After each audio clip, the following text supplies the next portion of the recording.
Hello, hello, hello. How are you fine people doing today?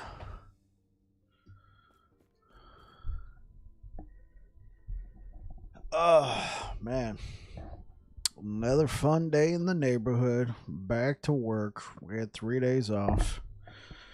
I mean, I streamed one of those days and I drove for Uber a couple of those nights. So I guess I was still working, but it wasn't like the work I've been doing lately. How are you guys doing? Renda G85, I see you in the chat. What's up? We got another fun day of grinding monos. We're close to picking a timeline and just going through it. We got two more. We got a few more monoliths, but we should be close to. We should be close to pushing corruption here pretty soon. We gotta get this guy worked out. Gotta get this guy worked out. Oh, I see cookbook in the world chat. That's cool. Cookbook. Oh yeah. Oh yeah.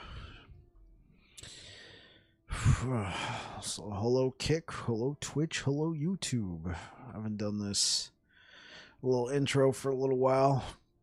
A whole new year and everything's kind of thrown me off, but we're trying to find our center again, so to speak. Hope you guys are all having a good one. YouTube, I haven't done this for at least the last couple streams. You guys get your own little special intro. Yeah, YouTube. If you're watching this as a past broadcast, just know that this is a live stream. So that's why this video is a few hours long. I think a lot of people have caught on by now. I mean, I put live stream in the title, that sort of thing. I don't think anybody's coming across my streams on YouTube as past broadcasts and going, wait, why did this guy upload a 5-hour video about being a druid in Last Epoch, right? Nonetheless, I like to say it. Hope you're all having a good one. Let's go ahead and get into it. So we got to change this blessing. Hey, what up, Air Dragon? Greetings and salutations. Kicking it off right. How you doing, man? Hope you didn't get any more crazies calling you at work. Skill shard drop. We probably want the class one, and then we did this one, helmet drop. You need to do a self-react to your own video in that voice. That would be fire. Greeting. Oh, it's a new year. All the crazies. I have to work on perfecting that voice. I guess we could try it right now. You need to do a self-react to your own video in that voice. Would be fire. Oh, it's a new year. All the crazies. All the crazies. Look into my eyes, Bike. Crazies galore. You see these eyes? You see these eyes? They have seen things you people wouldn't believe. Shout out to Blade Runner. Rutger Hauer! Make like laugh track of the street. Oh, look at this guy. Load it up onto the deck, onto the stream deck. I don't have a stream deck, but if I had a stream deck, just put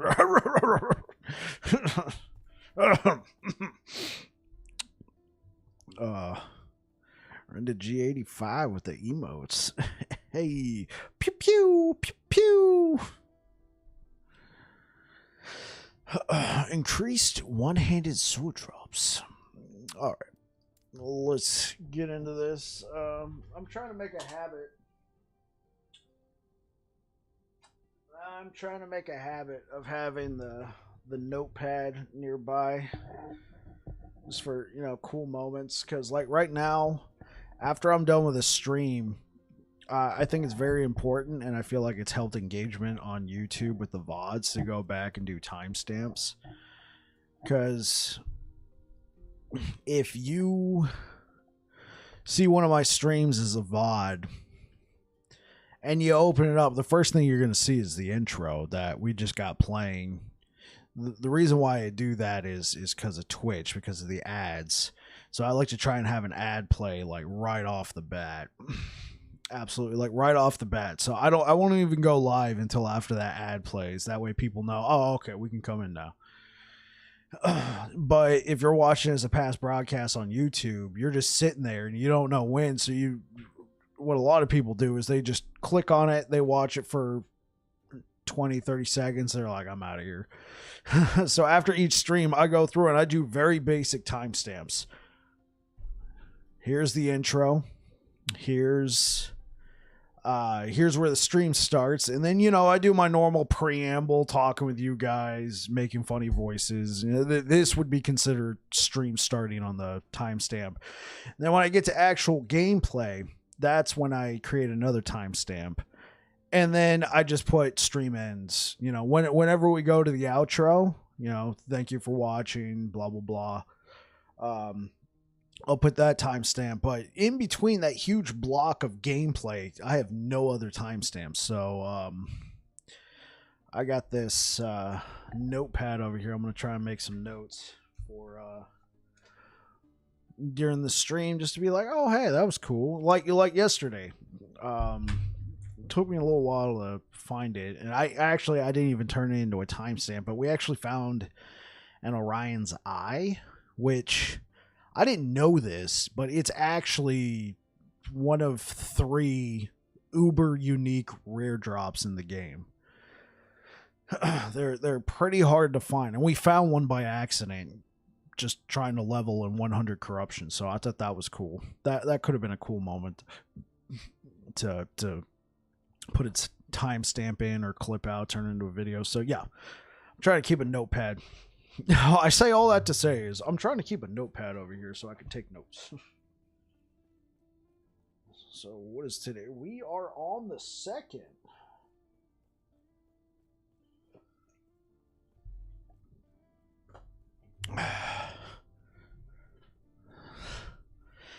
Could even have appearances on it by the Laugh Track mascot, Sparky the Waffle Dog.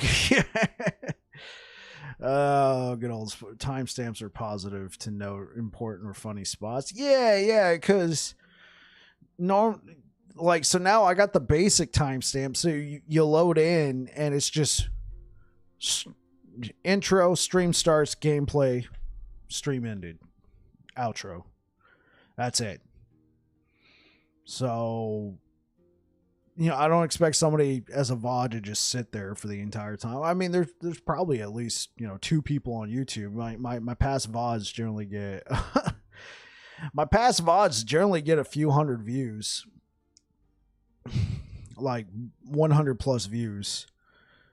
And so I think it's important just to kind of help direct some people, because I get it. I'm in the same way. I never just see like a past live stream on YouTube and be like, let me just watch this one completely from beginning to end. Very few times will I do that.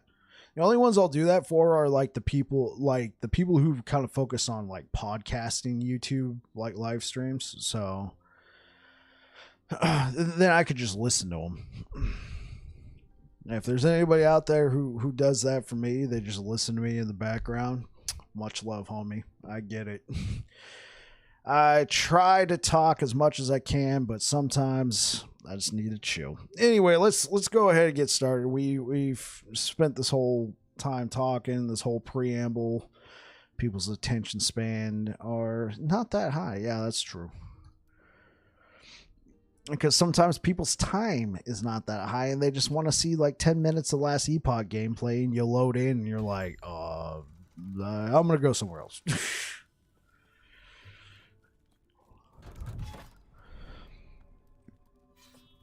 So what do we got? 18 minutes.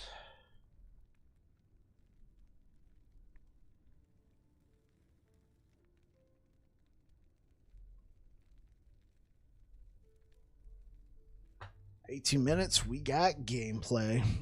Okay, so we were pretty close on this one for Spirits of Fire. Knock this one out. I think we might push Corruption in the snow one. Try and get those rings. Rings and amulets.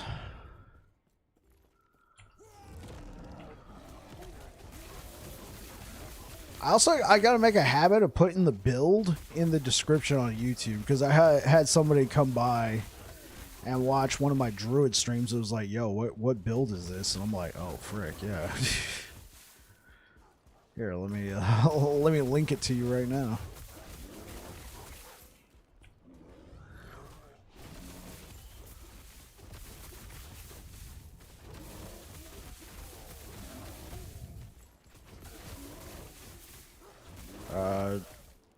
They do have a critical strike avoidance. Oh boy.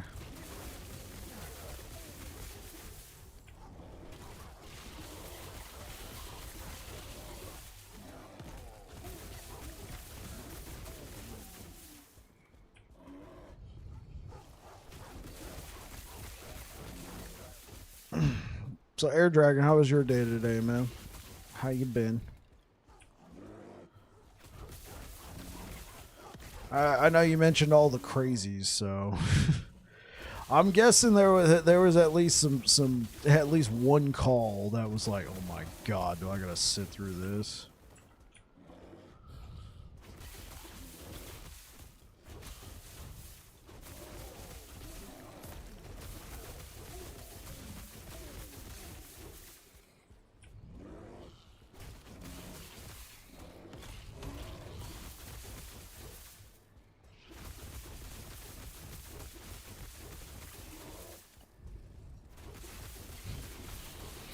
Weirdly, today was very like kind of boding ill. Oh no, I know exactly what you're talking about. It's like a tsunami, right?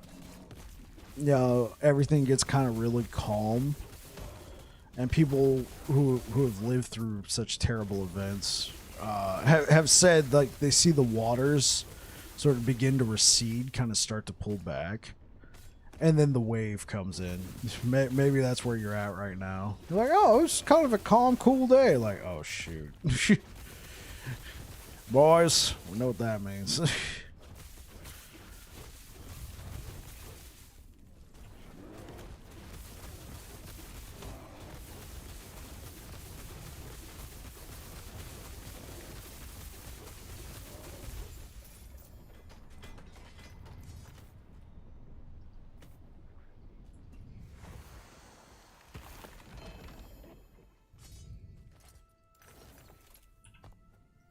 Let's break that down.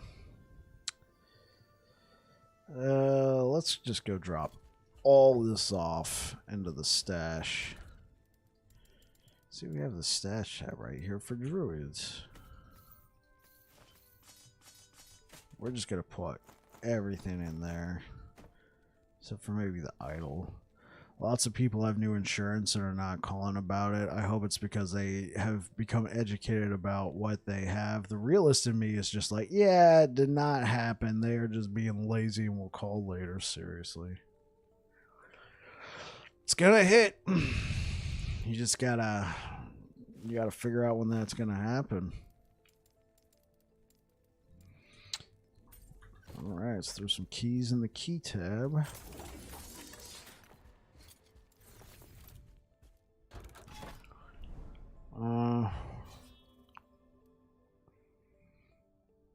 Let's try and get rid of that critical strike avoidance. We got to do that for 3 more echoes.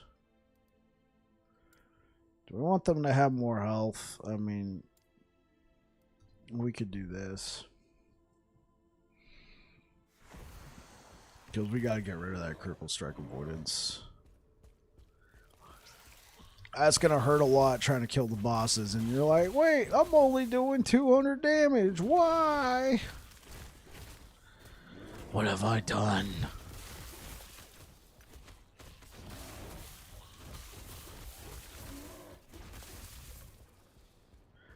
See, the keys are another resource. I just don't get why you just don't go into their own pouch. Should they do that? Probably. Would people want that? I feel like people would actually get kind of split because you know there's going to be people who don't want to do arenas. I don't know if you've ever seen the gold value on those arena keys, but they're worth like almost 7,000 a pop. So people will treat them like bonds almost. They'll find these arena keys and then save them for a rainy day and then just cash out. They're worth a lot. I 100% agree with you on the dungeon keys because dungeons are a resource.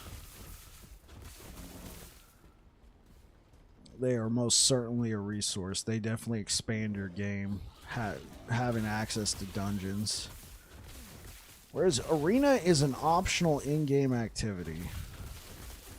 Whereas I feel like if you're not doing Joras to some capacity, like you're definitely going to be hampering yourself in the end game, not upgrading some of your uniques to legendaries.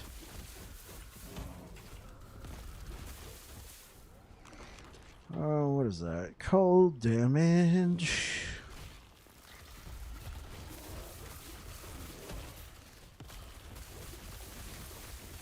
Take him down. You must destroy it.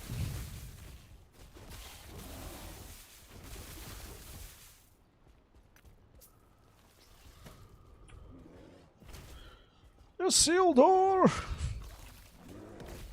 The key is mine. No, the arena's mine. The arena's mine.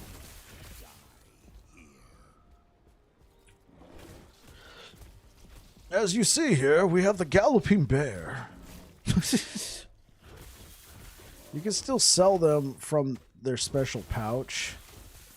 Making them inventory spots takes up way more server space to remember than being enumerated in a single line in a database.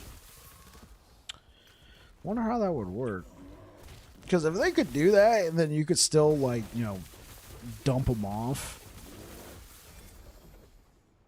Does anybody know if you can even trade keys? Like, because that could also be another reason why.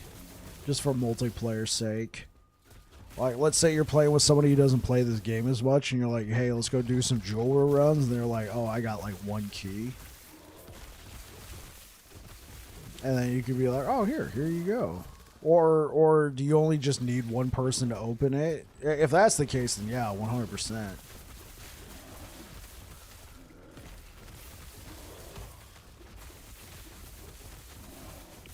This is like glyphs. Why on earth do they not go straight in?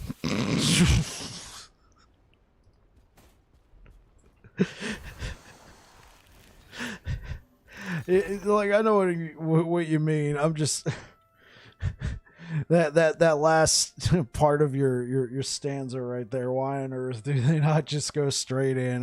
Maybe I'm such a juvenile without context.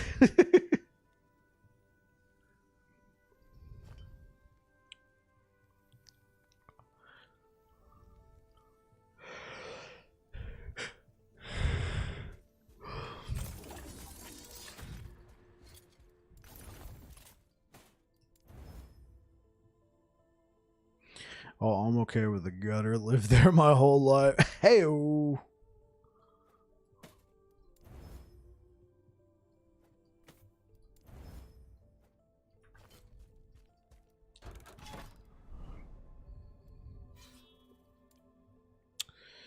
Yeah, I guess we'll live with the increased elemental damage, but this is yet another affix we got to clear off because they all do fire damage. This is going to hurt a lot.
There are just some odd design decisions in the game that boggle your mind. Not anything bad enough to ruin the game. It does not stop me from complaining or critiquing. Oh yes, the Ashen Crown. +2 to all attributes. 70% of physical damage taken as fire. Ooh.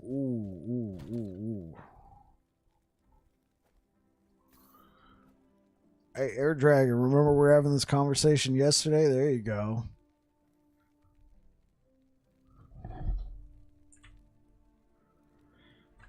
You get 70% of your physical damage taken as fire. You get your void damage taken as fire. It's all coming together, man. It's all coming together. We got to collect the whole set, and then we'll have a mage out here who is just like, ha, I only built for fire.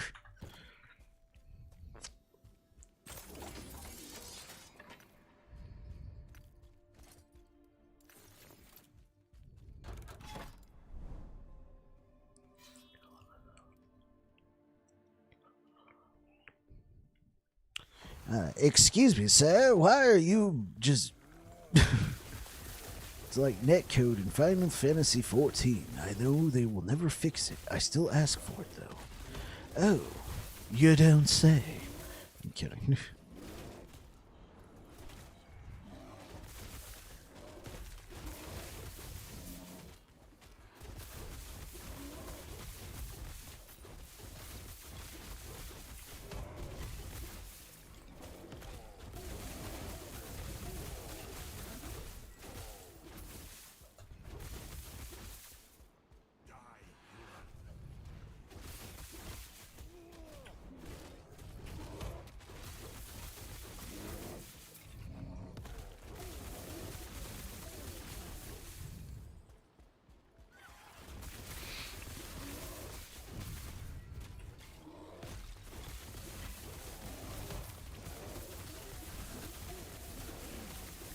Death.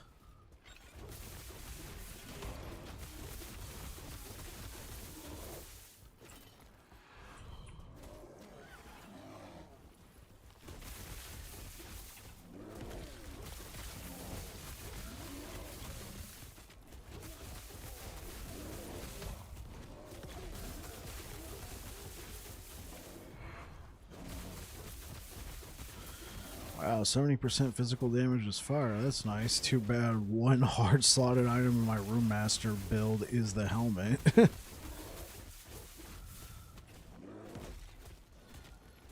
Yeah.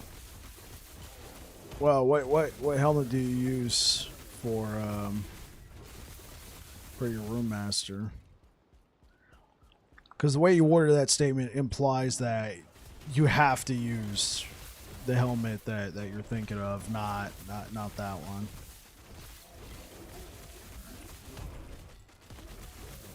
Apex of Thought, converting shock, ignite, and chill to resistant penetration is a hard to pass. Yeah, exactly.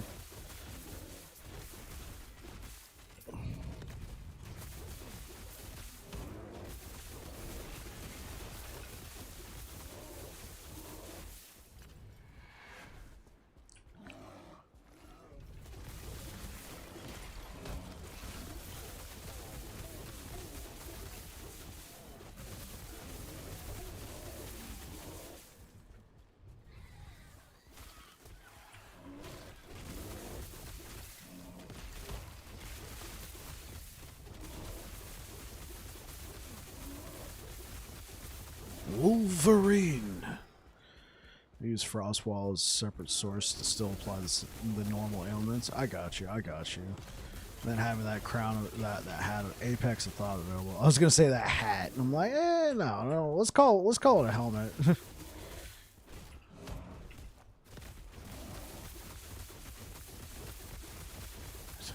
It must die.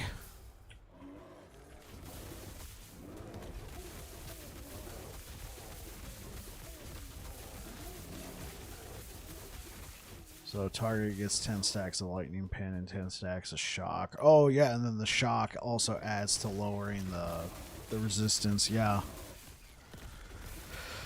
That's using your noodle.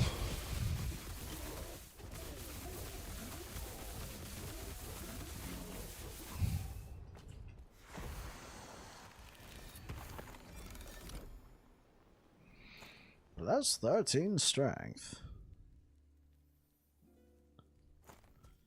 The build itself also has 25 resistance pin on top of it. Oof, oof. One thing I'm lacking with this build is any effective lightning penetration. I gotta get that from the Lagan. Yeah, that stingy bastard didn't drop it last time.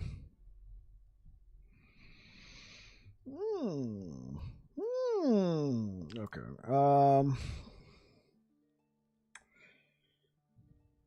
So if we run, no, we don't want him to have. I can live with chance to slow. So if I do these two,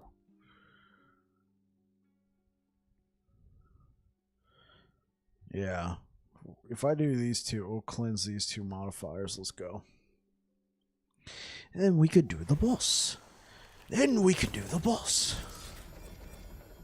Oh.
So where do you get the penetration from on your mage build? Was that just from the skill tree?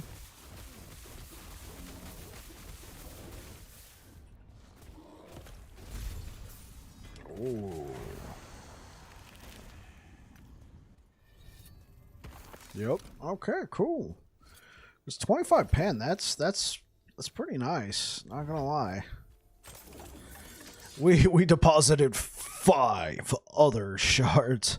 Not worthy of a mention or a name. There was just others. Reverts completed echoes. Destroy the vessel of memory in this echo to restore completed echoes on this web to their original status, allowing you to complete them again and claim the rewards for a second time. Echoes containing vessels of memory or vessels of chaos are unaffected. Thank you.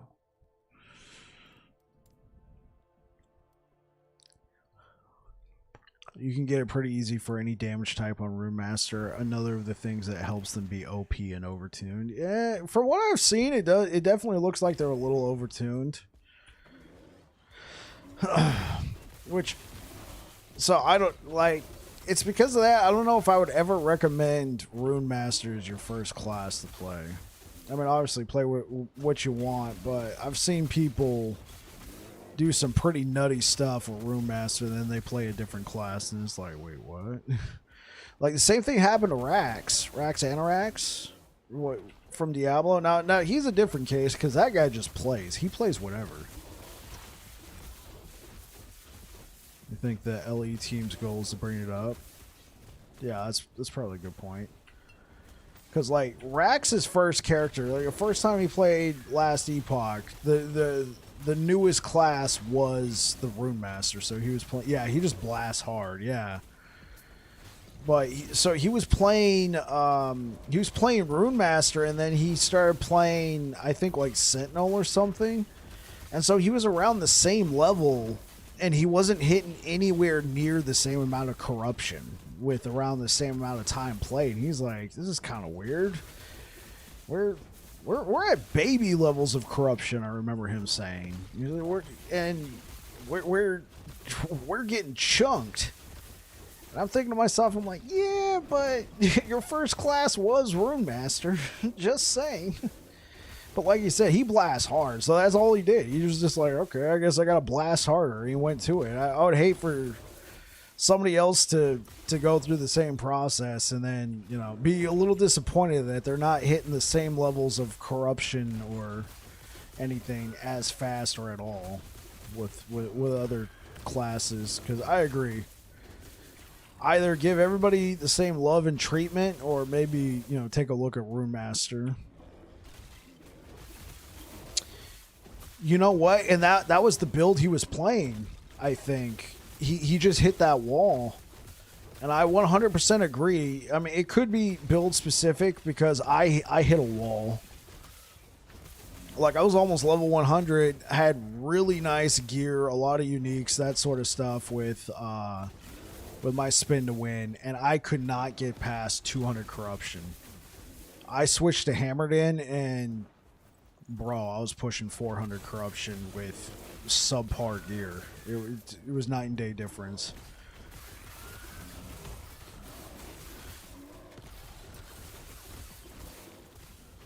Oh, is that what happened?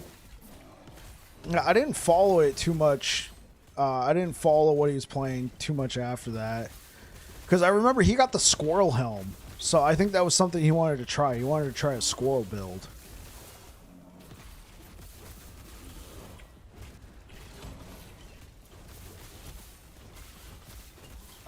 Can we get some vision on the map?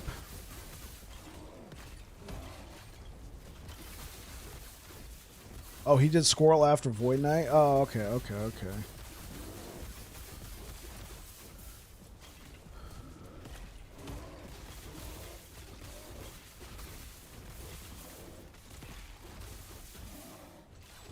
I actually found two of the squirrel helms. So I guess I should try it. Another good reason why I'm playing Druid. I just got to get some Primalist gear on the board.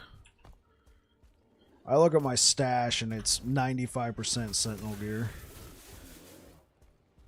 Yeah. Well, him and a lot of other people are coming back to LE on release. I think Darth Microtransaction's going to come back. He didn't get that deep into it, but he was playing with Rax, and he was like, okay, this game looks pretty cool. I'll come back on release. Yeah, he's been blasting Path of Exile. I've been seeing him go live. I've seen a few of his shorts pop up in my feed.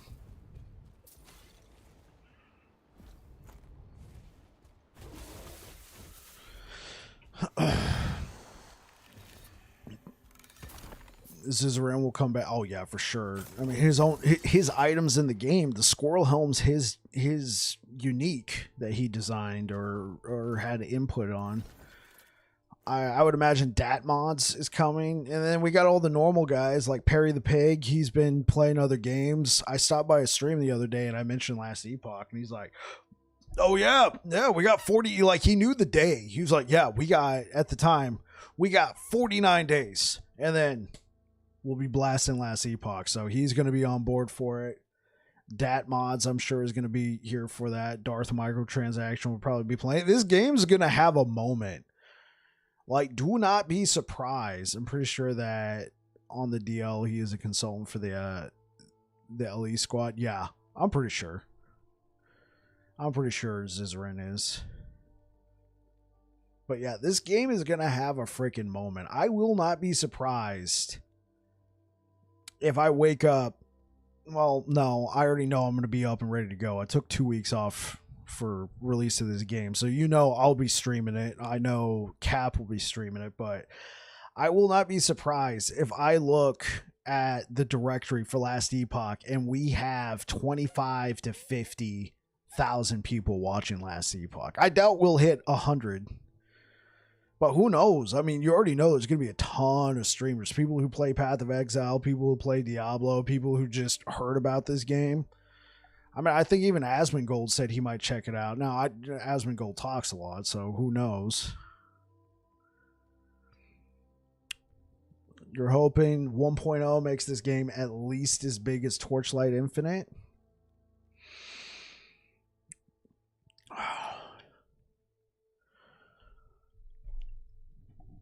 I don't know how big Torchlight Infinite is, but yeah.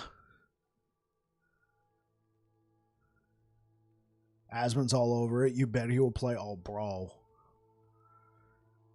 Dude. Gonna have Asmon, gonna have Datmods, gonna have Rax, probably Darth Microtransaction, probably a bunch of other members of the Maxworld team that do the Diablo content. We'll probably have Woody Joe over here, Dioxide. Torchlight gets a big pickup on a new season and falls off after like 2 weeks. I think that's pretty healthy though for a so just under PoE for season engagement. Okay, I mean that's pretty normal, and I would say that's actually pretty healthy for an action RPG game.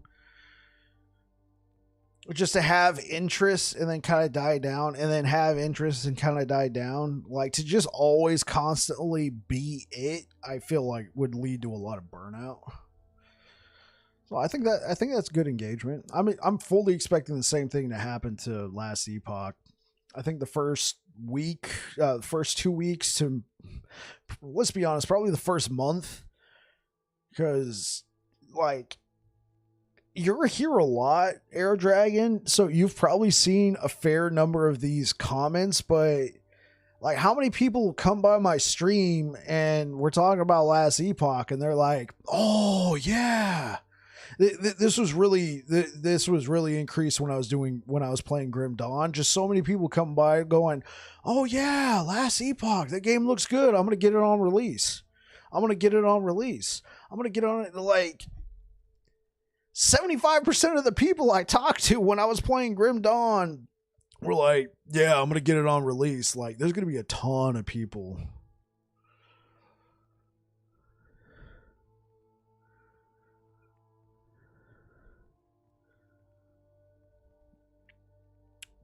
Oh, so what are the pay-to-win mechanics in Torchlight? Because I like Torchlight 1. I haven't played Torchlight 2.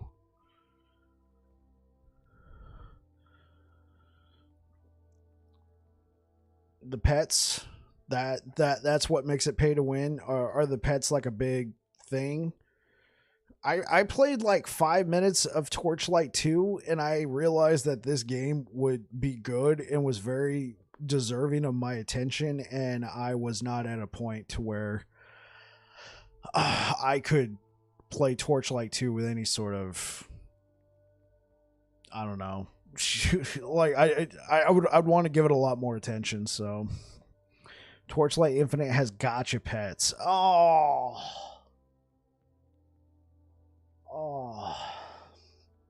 I don't know if I could do it, man. I don't know if I could do it. Torchlight 2 was a great game, worth one playthrough at least. Yeah, I booted it up the other day because I was just looking at other action RPGs, and I'm like, oh man, this game has all the trappings of a great game that I would love to play. I'm like, I'm not going to do it. I'm not going to do to it like this. I'm not going to play it for 30 minutes, say it was great, and then put it down. So I put it down after 10 minutes, and I left it installed. So maybe that's a game we'll take a look at. Maybe I'll get a free Saturday or something. But right now, I am primarily focusing on Last Epoch. I might check out another game or two before the release, but I want to check out a few more builds, narrow it down. I think our next build that we're going to be checking out is, our next character mastery class has got to be the Forge Guard. I love my Sentinels. Torchlight Infinite is at least as good gameplay as Last Epoch. The crafting system and level up systems is a bit confusing, but solid gameplay. Hey, gameplay is keen. What really sells a game, though, like if the thing is, a lot of action RPGs out there have good gameplay. It's the systems that start to bumble it. Path of Exile has great gameplay. The systems get a bit confusing, you know. Last Epoch has really good gameplay. The systems I think are really good, but they can be slightly confusing. It's a lot faster than Last Epoch, like a lot faster. Ugh. Like, I feel like I really like the pacing of Last Epoch, though. I mean, I know it's free, so I could just install it and play it. I don't know if I'm thrilled about that gacha mechanic for the pets that you're describing. I mean, is there a way you can earn pets in game? LE systems are the best part. If you come from Path of Exile, the LE, the crafting just feels butter smooth. Oh yeah, I mean, I messed with Path of Exile a little bit before I played Last Epoch. I came to Last Epoch from Diablo, so there was a bit of a learning curve. But once I got it, I was like, ooh, ooh, ooh. Oh man, the crafting here in Last Epoch, bro, it is so freaking smooth. So freaking smooth.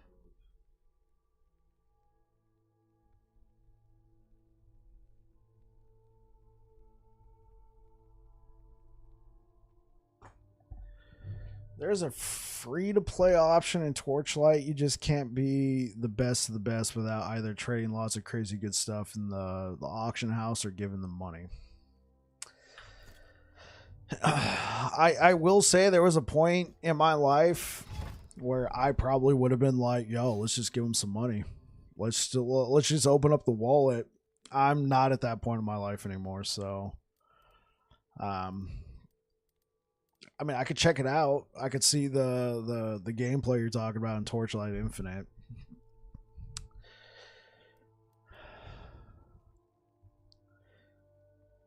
I haven't played this game, but have you ever played Undecember? I've heard a lot of things about that. Do you have any experience with that game? Like, I like the battle pass and Torchlight. All the other gotcha stuff can find a cliff. I got you. Battle pass? I was liking the battle pass in Diablo. It was cool. Undecember, straight up pay to win. Understood.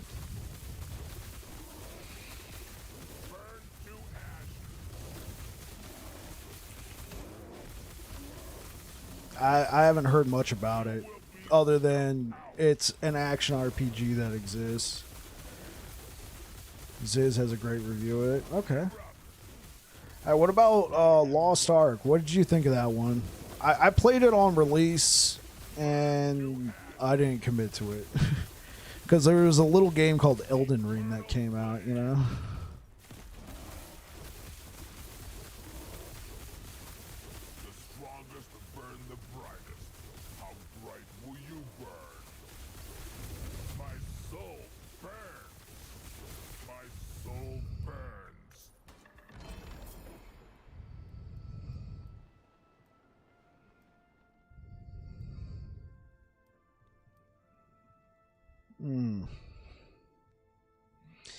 Chance to shred necrotic resist, minion damage, fire resistance.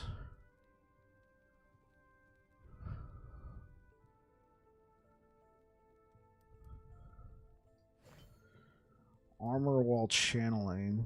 I mean, I'd say this is probably more useful than applying frailty. So yeah, let's replace that.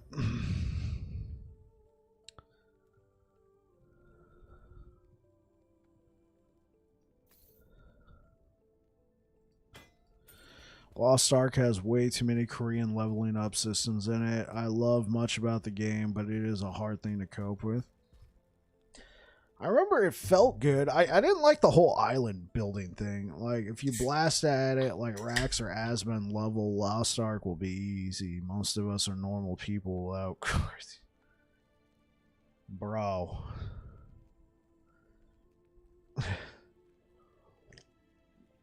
Air Dragon, I want you to listen to yourself. You play Path of Exile, and you're telling me Lost Ark requires the time commitment of Rax or Asmon a, a, a Path of Exile player is like, yo, this game is not for normal people. What does that say about about Lost Ark? Oh my gosh.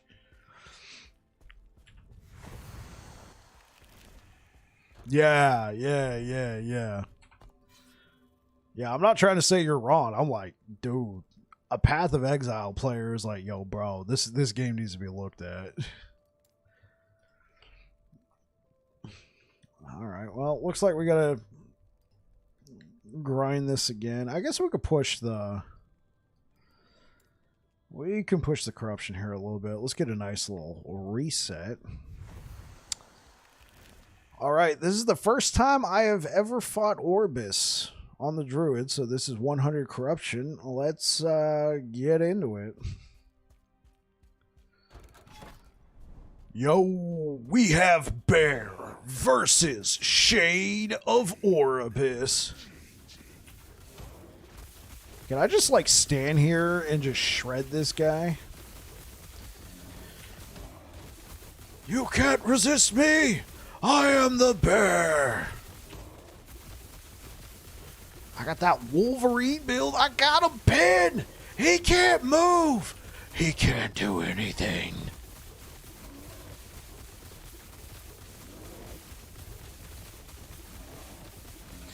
Come on, Orbis. Show me what you got.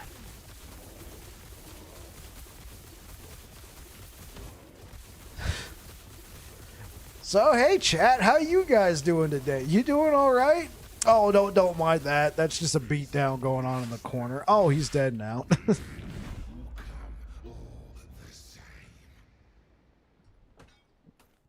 You're not wrong. When a Path of Exile player is complaining about grind, you know the grind is real. The best there was, there will ever be at what you do. Oh, you say I'm the best at at this? Oh, thank you. A little feather in my cap. Hey, guys. Hear what Air Dragons say about me? Yeah. Real homie right there. There's a mix of Pokemon quote and Wolverine quote. Yeah. I want to be the very best. I would have to look up the lines real quick. I mean, I just remember Pokemon theme lyrics. I want to be the very best, like no one ever was. To catch them is my real test. To train them is my cause. All right, cool. We did that. That happened. I'm the best. Claws burst out at what I do.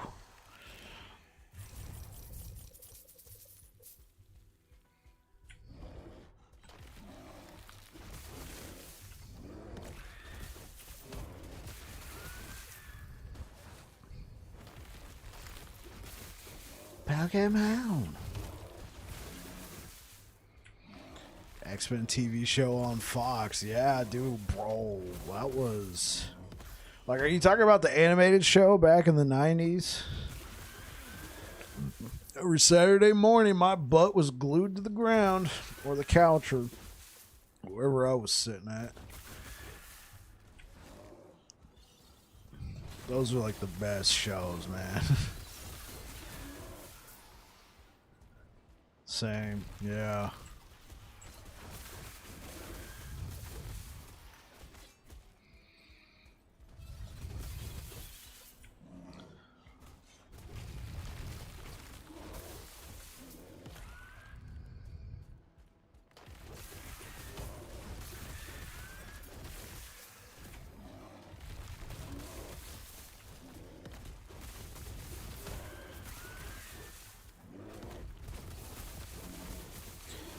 I get my butt beat for skipping chores, but there are important things in life, and X-Men, the animated series, is one of them.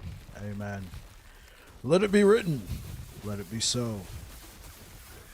From this date henceforth, Dragon stated the truth. X-Men animated show was worth the beating.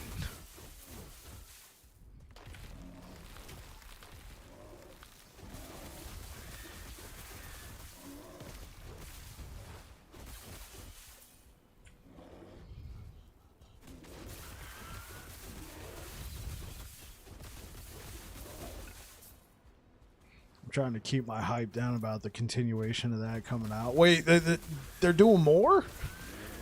Wait, they're making a sequel to the show, to the X-Men show, the animated show. They're doing more. Ooh. I do see what you mean. Will it have the same magic? That is the question. Because the X-Men animated show, man, that's got like god status basically. It is goated. Like that's gonna be difficult to top. You got so much 90s kid nostalgia wrapped up into that.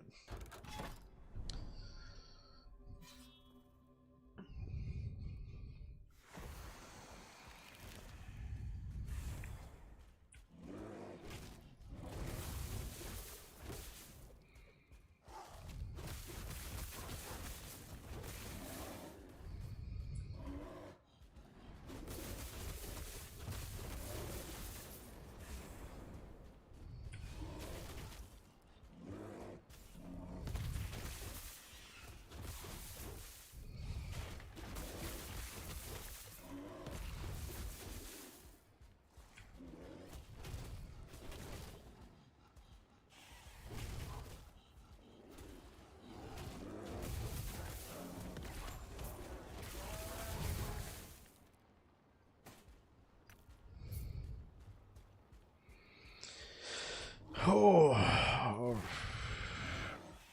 this map is one of the best XP farms. I wish there was an easy way just to keep doing this map only. Well, there kinda is. Instead of completing the objective, which might be hard based on, depending on the circumstance, you can just farm to your heart's content and then exit out and then restart the map again.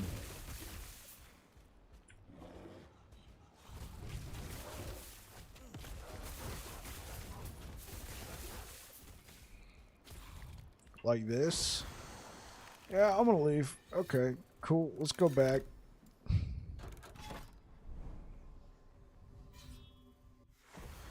And we're back. Ladies and gentlemen, live from the Rotting Fortress, we have returned for the XP farm.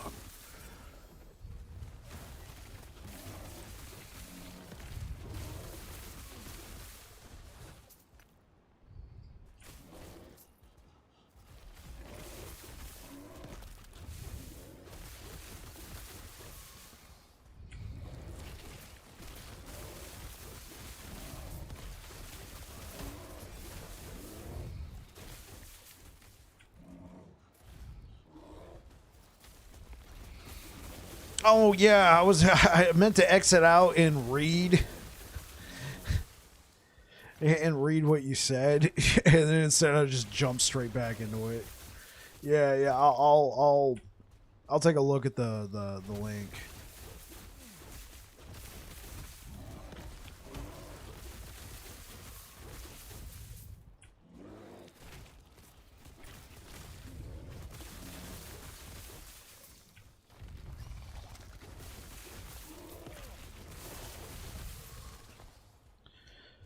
Okay, so our armor is 29%. What happens when we run? Well, we didn't really get to see that. Oh, it goes up to 53. Oh, they got shred on. There we go.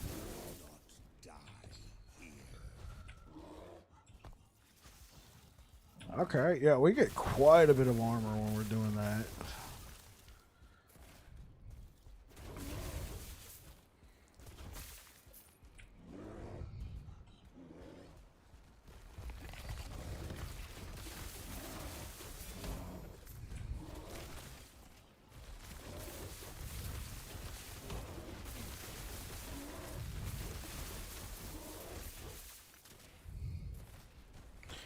I will take this amulet.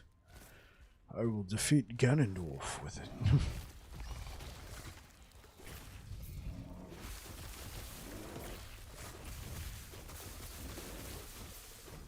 Oh, yeah.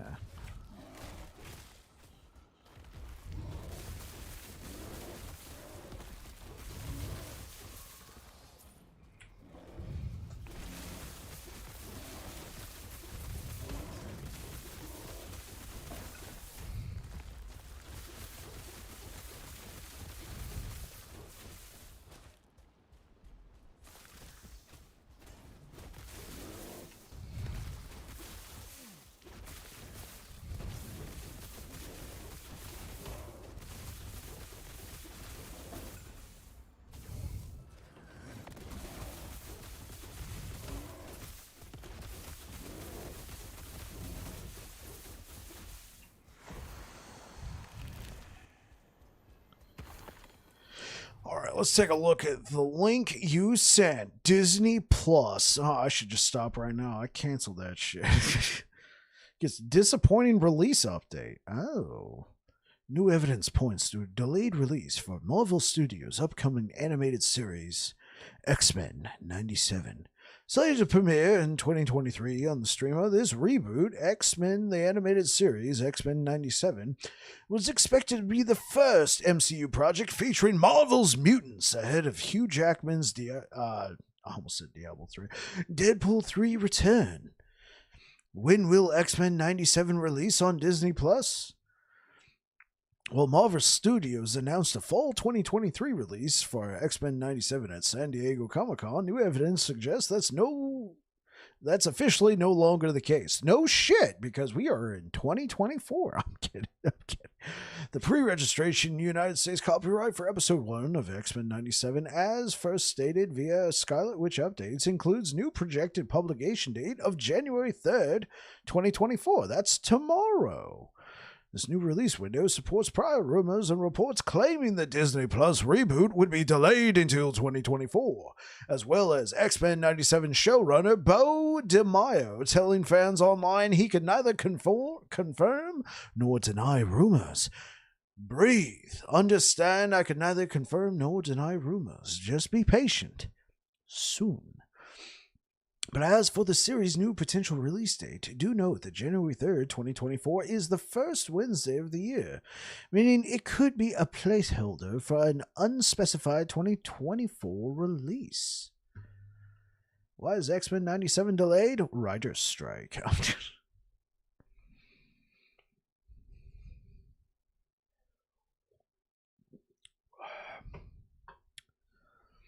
When was this article published? May 29th, so yeah.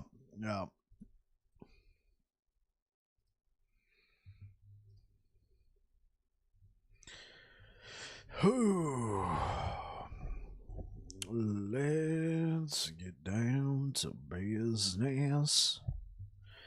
Back to your regularly scheduled gameplay.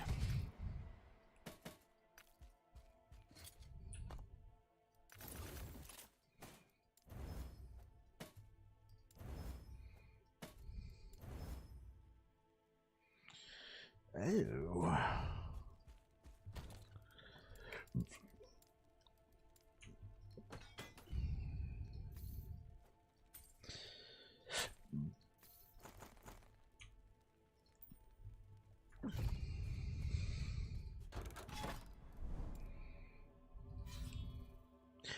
But I was checking out using Runic Invocation instead of Frostwall on my build, and it just won't work. Isn't Runic Invocation like the secret sauce for isn't that the one that allows the rune masters to do different runes and stuff, like do their own custom spells?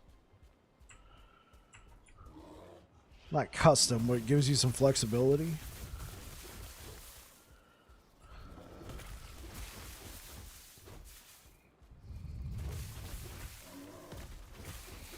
It can be, or you can be crazy and just ignore it, like I did. Oh, yeah. At that point, I'm thinking, why not just play Sorcerer? But I'm not very well versed in the happenings of the mage class, so that might not have been a possibility.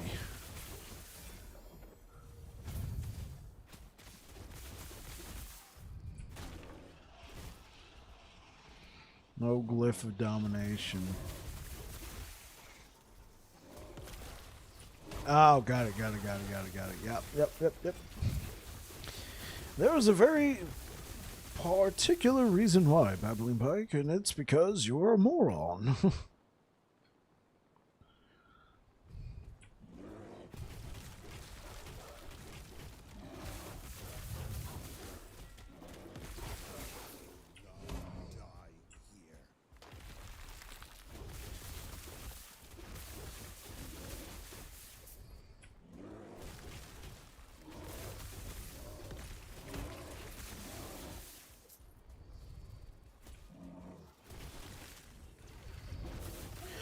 Time to shred this guy.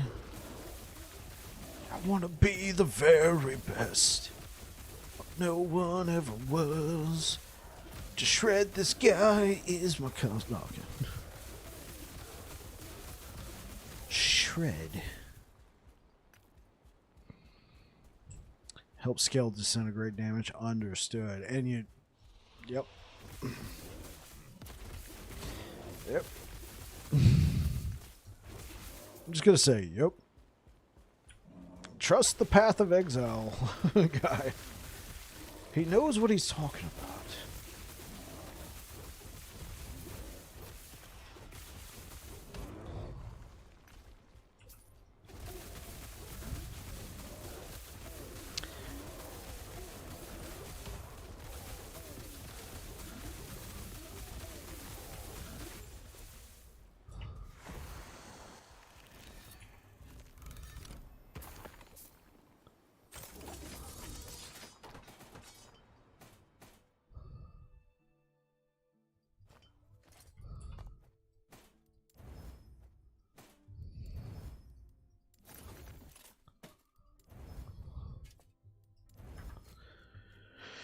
Okay, let's... I haven't had to do this for a while. Buy Runes of Shattering.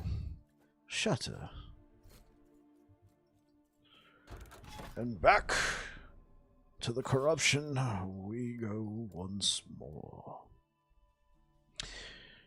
Help scale disintegrate damage. Multiplicative increase. Okay. If you say so. No, I'm kidding. If you say so.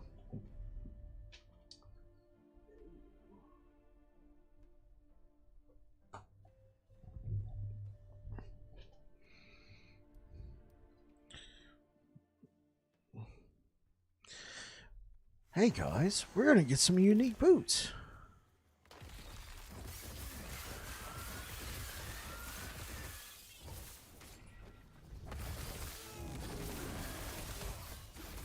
Also gives me ailment removal and 75% resistance to all, almost doubles ward generation. Jeez.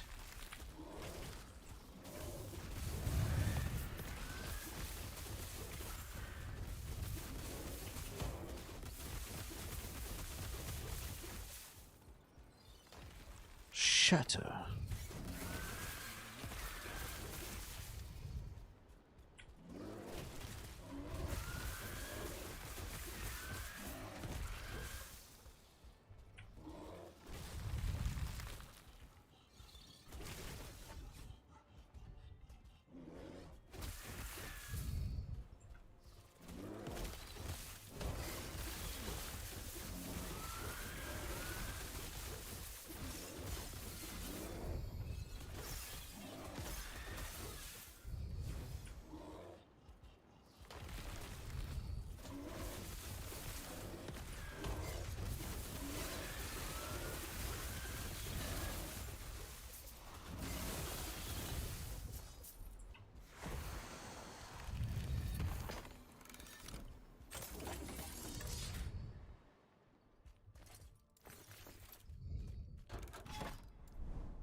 Jeez, that guy was tanky.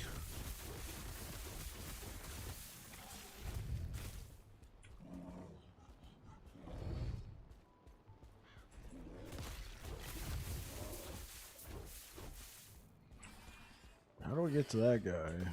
Can we go up here?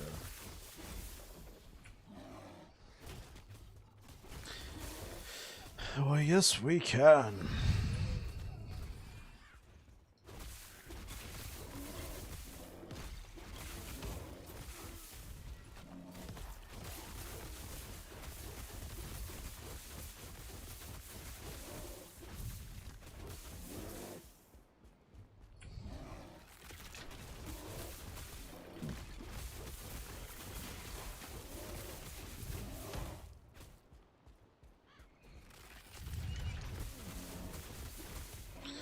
So Air Dragon, I know I've asked a few people this, so if I've already asked you this, my apologies, but what are you playing on release?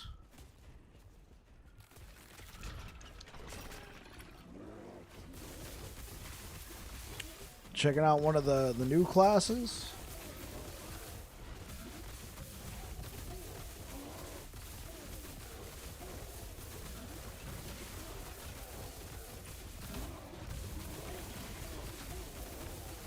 Still debating. Understood. Yeah, I'm kind of in that. I'm pretty sure I'm going to be playing a Sentinel class. Will likely not be Rune Master. Understood. Most likely will be a Sentinel class for me. Now, will that be Void Knight, Paladin, or Forge Guard? We haven't played Forge Guard yet. Paladin, oh man, that's gonna be difficult not to play Paladin.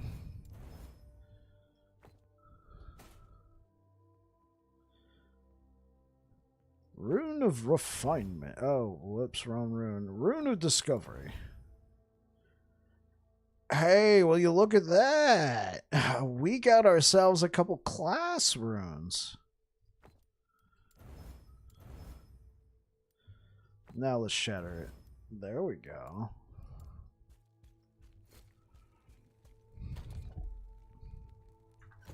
Yes. I would like to peruse your shop. Take care. Do I really want the Dark Stride?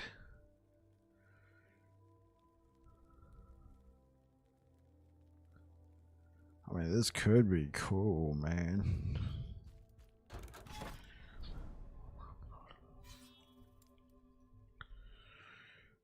We just keep farming.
The misshapen remains must die.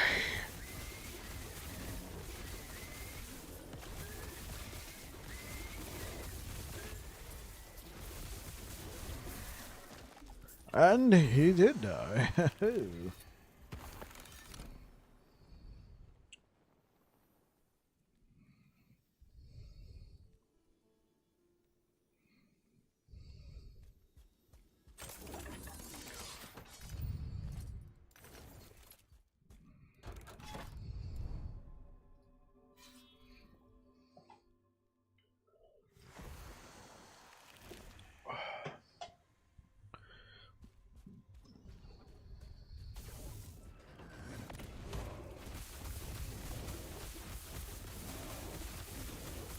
Homie can't even move.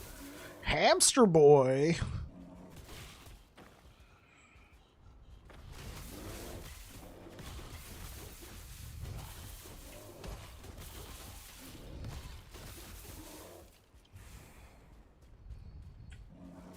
Run!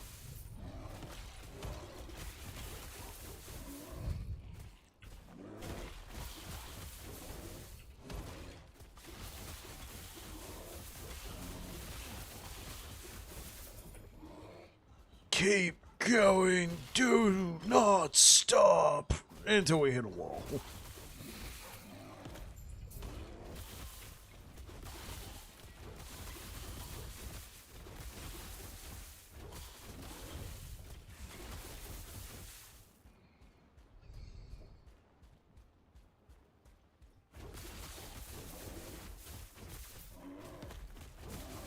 Is there somebody at the door?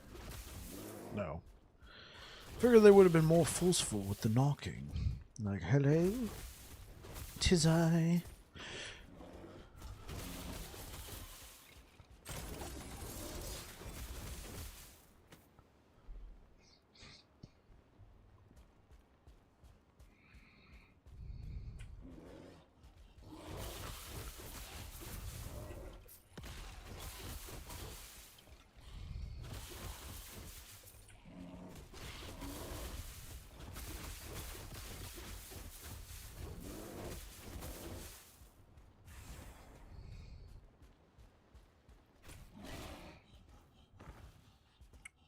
I'm curious to see what Warlock's gonna be about. Be like. People were saying it was gonna be like a dot build. I like the Witch Doctor on Diablo 3 with like the locust swarms and all that, and just spreading that poison damage. So I'm not gonna play it on release, but it'll be cool checking it out eventually.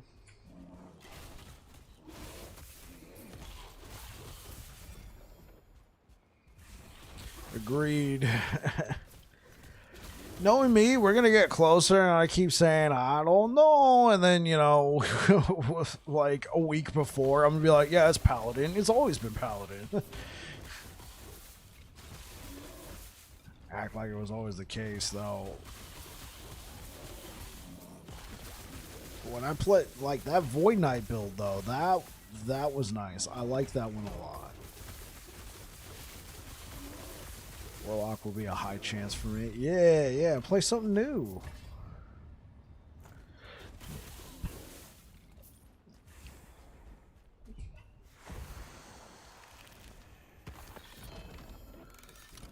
The Glyph of Despair.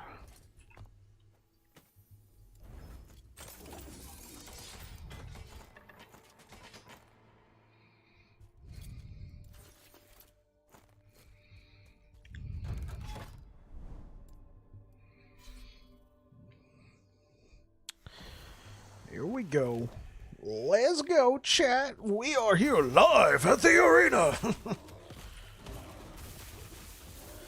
Actually, that is something I like to do. Each season, play a new builder class. What I do to keep? Whoa, hey, yo. What you do to keep Diablo 4 fresh? Yes, sir.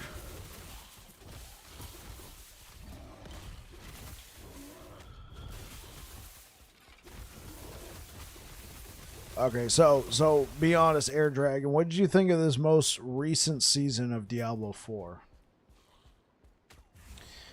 I didn't play it. I played preseason and season 1.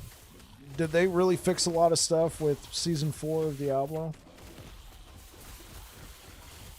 Because according to a lot of people, it sounds like the game definitely got a new look on life.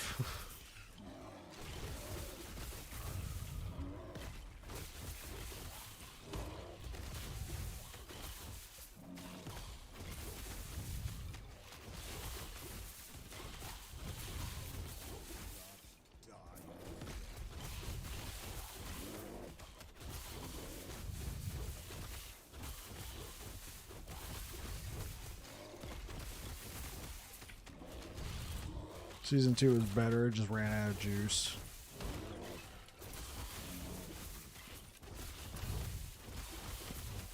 The winter event was a pile of poop. It was tone deaf and silly amount of grind it needed to be. Ah.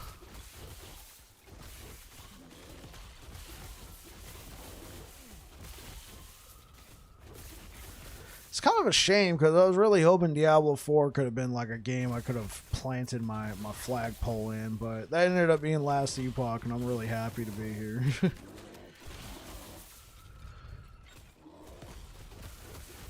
I tried to. I think also the thing is, like, so I've streamed on and off throughout the years. I found it hard to commit to games and stuff like that, and what's going on outside? Avatar Zero ended up being for the people that truly wanted hard. That's like the boss rotation thing, right?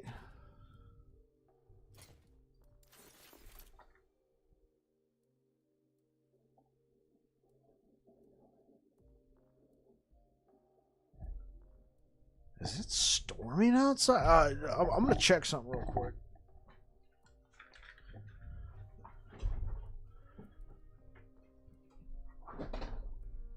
Oh, bro! Oh!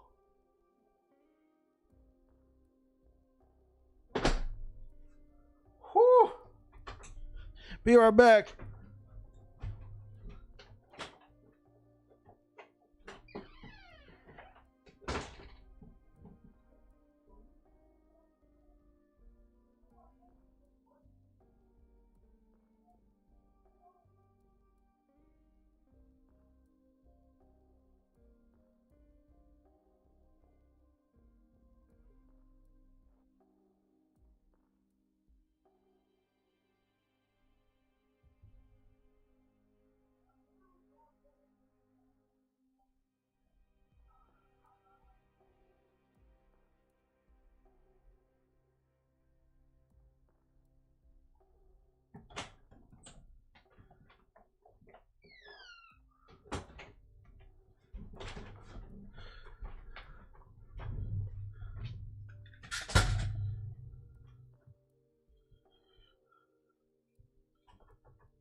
Nope.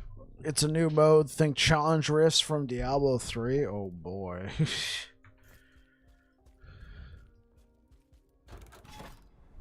Yeah, I thought somebody was like in my backyard wrestling a trash bag. No, it is just coming down thick outside. Holy.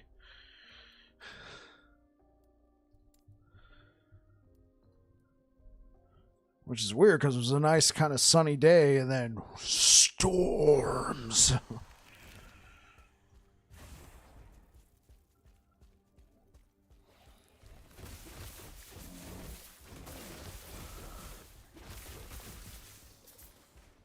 Yeah, it literally sounds like somebody's like pushing around a cart just outside my window. But that's just the rain and the wind just being blown into the wall.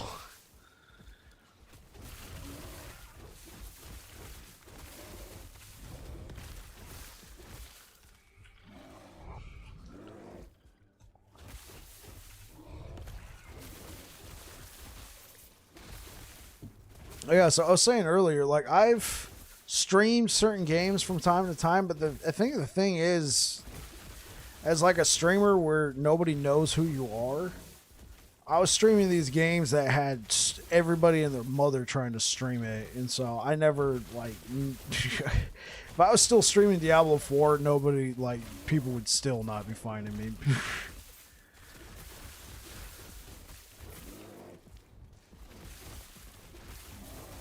Because like I streamed Diablo 4, I would get somebody who would come and check out my stream like once every 2 days. They'd be like, "Oh, cool," and then they'd never be back. Once a week, I would get one guy who'd come back and be like, "Oh, hey, I like what you're doing here." Then I'd know. Then he'd be gone. Haven't seen him for a while. Jeez. And then when I was streaming Baldur's Gate 3, bro, Nobody. There's nobody watched. And I don't blame them. There was everybody and their mother was streaming that game too.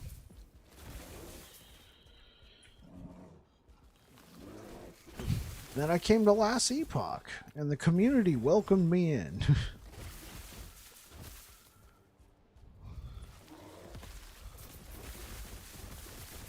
Also helped that when I started streaming this game was right before the huge 9.0 patch.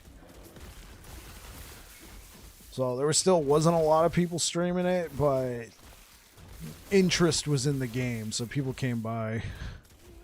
Yeah. So that's what helped. That's what helped. Like, you know, there was interest in the game, so people were coming by, and then, you know, everybody started showing up for the 9.0 release.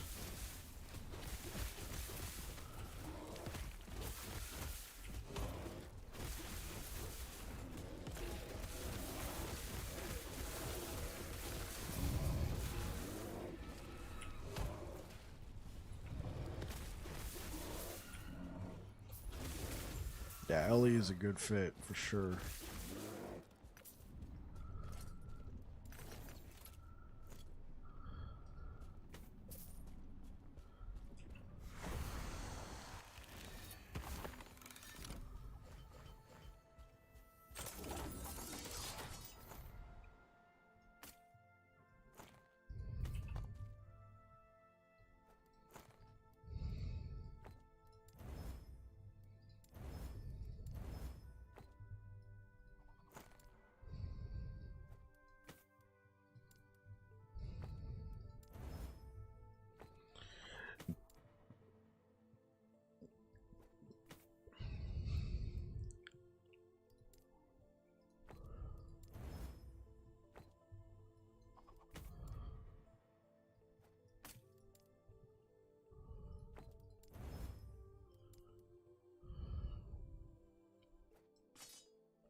Yes.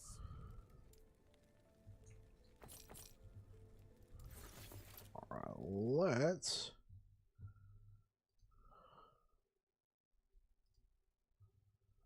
check something out.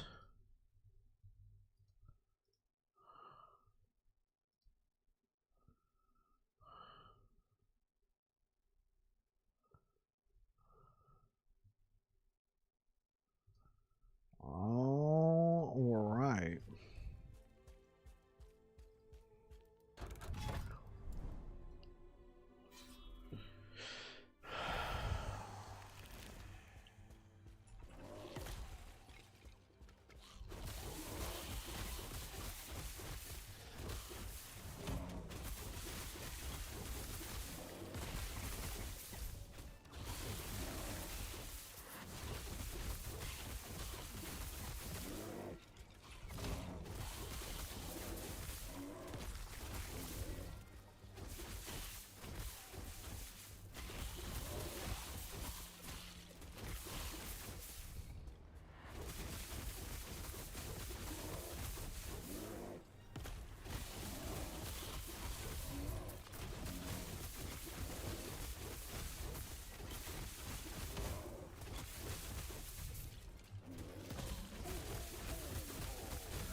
So I loaded up Last Epoch and played 2 missions of Monoliths. Guess what they were? Ambushes! Hey guys, it's another ambush! Oh, what a thunk!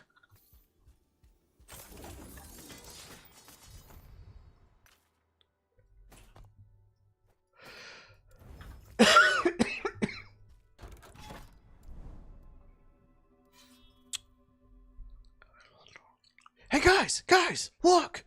It's another ambush! Good old Last Epoch. 2 missions in a row. Ah, gotcha, bitch!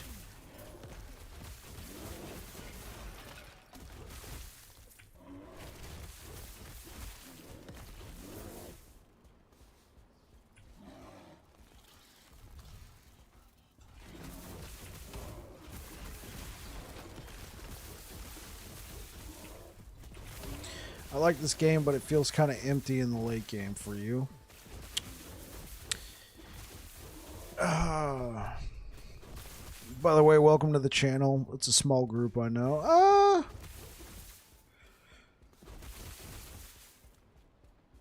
I can see what you mean. I can see what you mean because you got 2 options. You can either keep pushing corruption in the monoliths, or you can go do arena with the leaderboards. But yeah, I can definitely see how it could feel empty.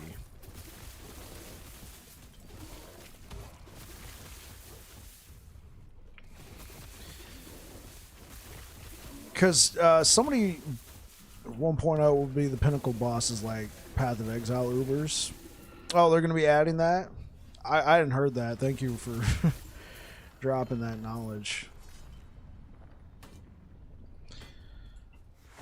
Yeah, so because Last Epoch is definitely a game that kind of caters to, if you're putting the time in, it can become as difficult as you want it to be, but there's no difficulty option. You can't get that immediately.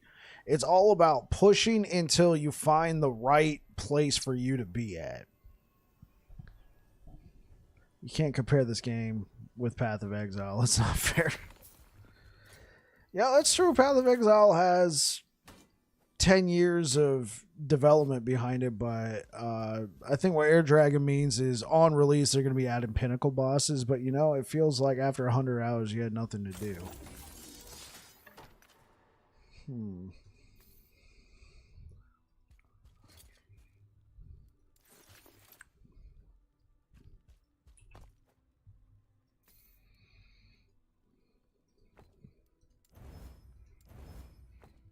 Okay.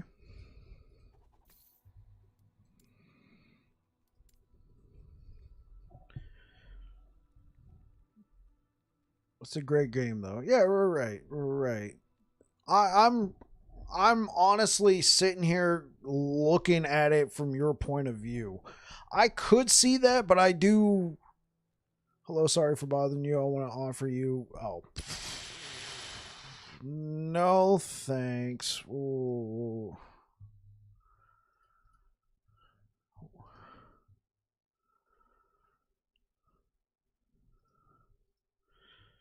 We are gonna put you in timeout.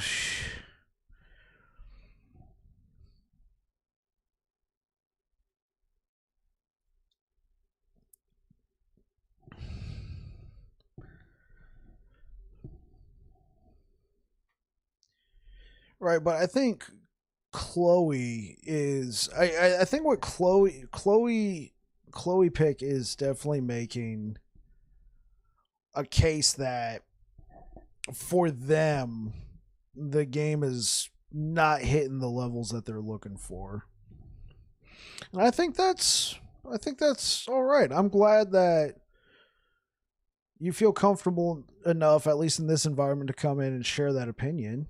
I'm glad to hear that. I'm not going to sit here and try and convince you otherwise. I don't know if I see it eye to eye, but I can see what you mean. Because for me personally, adding my own personal spin onto it, I work all day and then I come home and I don't want to play something super complex and super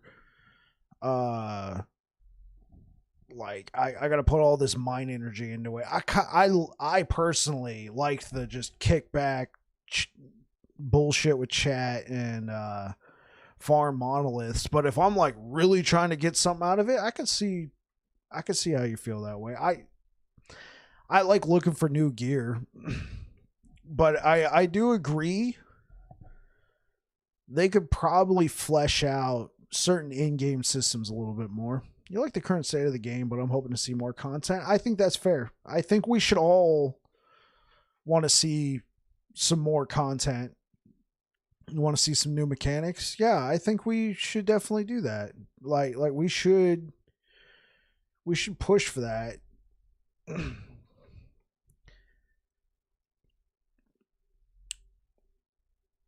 I'm also a little bit newer to the game-ish.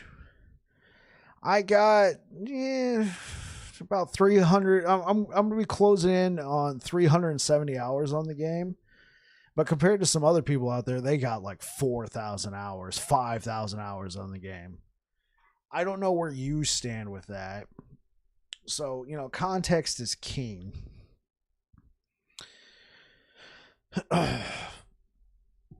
Because I haven't played all the classes yet, so there are certainly some classes like when I was playing Necromancer, I got to about level 94. I was pushing corruption. I was like, time for something new. And then I went and played Void Knight, and I played the bejesus out of Void Knight, probably because I played the bejesus out of Paladin. I really like the Sentinel class. I am kind of feeling what you're talking about while I'm playing Druid here. Like, this is fun, but I don't think I'm going to be pushing hardcore in-game corruption and all that with this class. And that's okay, because I'm glad that a game like this has a multitude of classes. But I would like to see something a little bit different, because there's going to come a point where the dungeons aren't very challenging for you anymore. You've pushed corruption for forever. And then you got the arena, and the biggest cost with arena, I think, has got to be the amount of time you have available to yourself in that moment, in that day. Because you could like hit some crazy waves, but bro, you gotta have the time for it, man. Like, I pushed like 300 waves or something, and it took me like an hour or something. I was like, not too bad. But if I wanted to be trying to like hit some of these wave totals that some of these people got, like, there's people on the leaderboard right now with 2,300 waves. There's no way I would ever hit that. So I could definitely see how this feels almost unattainable just from a time perspective.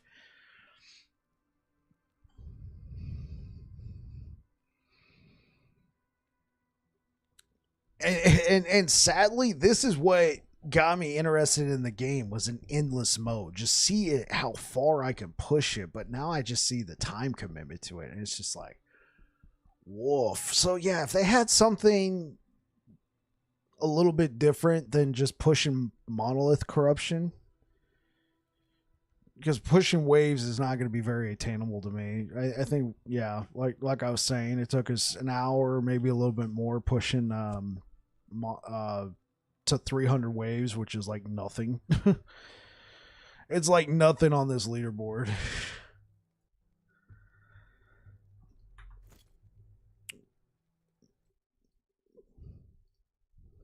Let's...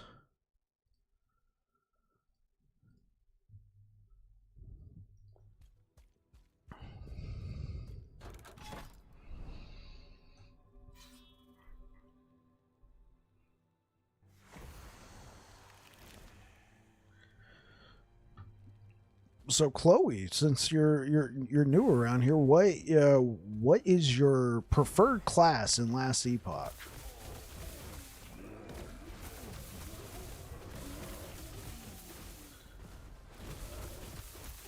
Or is it Chloe Epic?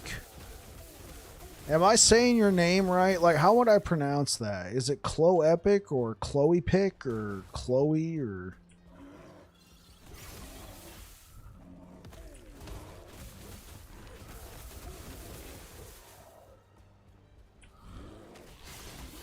I just don't want to keep calling you Chloe, and you're like, yo, listen, it's not Chloe. Just stop with the Chloe.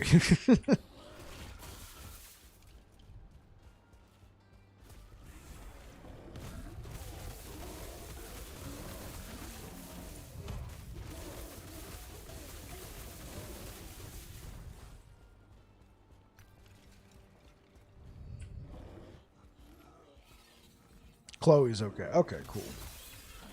Yeah, so Chloe, what is your preferred class on Last Epoch?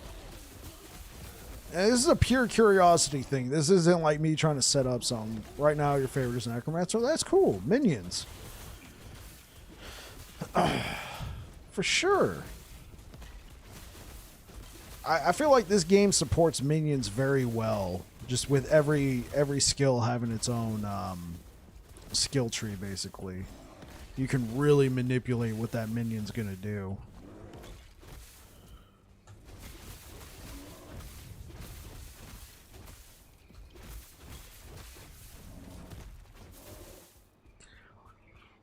And so, Air Dragon, earlier you like the totems too? See, I kind of like the totems as well, but there's people out there going, shaman. Ugh. Spriggan form build is so good. Did you try it? Yeah, actually, I got a level 67 or so Spriggan totem build. Been kind of saving that one for later so I could check it out. The next class I want to check out, though, is the Forge Guard, which I heard is also another minion style class. I love Sentinels. I love Paladin. I love Void Knight. I think I'm going to really like Forge Guard. Because I've narrowed it down. When the game comes out, I want to be playing... when the game comes out, I want to be playing a Sentinel class. It's most likely going to be Paladin, but I really like Forge Guard. It's always the same, though, in the late game. It feels kind of repetitive. You only play one button with Spriggan. Yeah, that's right. You do, don't you? You just keep pressing the... You just keep summoning the totems, move to the next mob, rinse and repeat. It's good. It did feel a little uninspiring, like you said.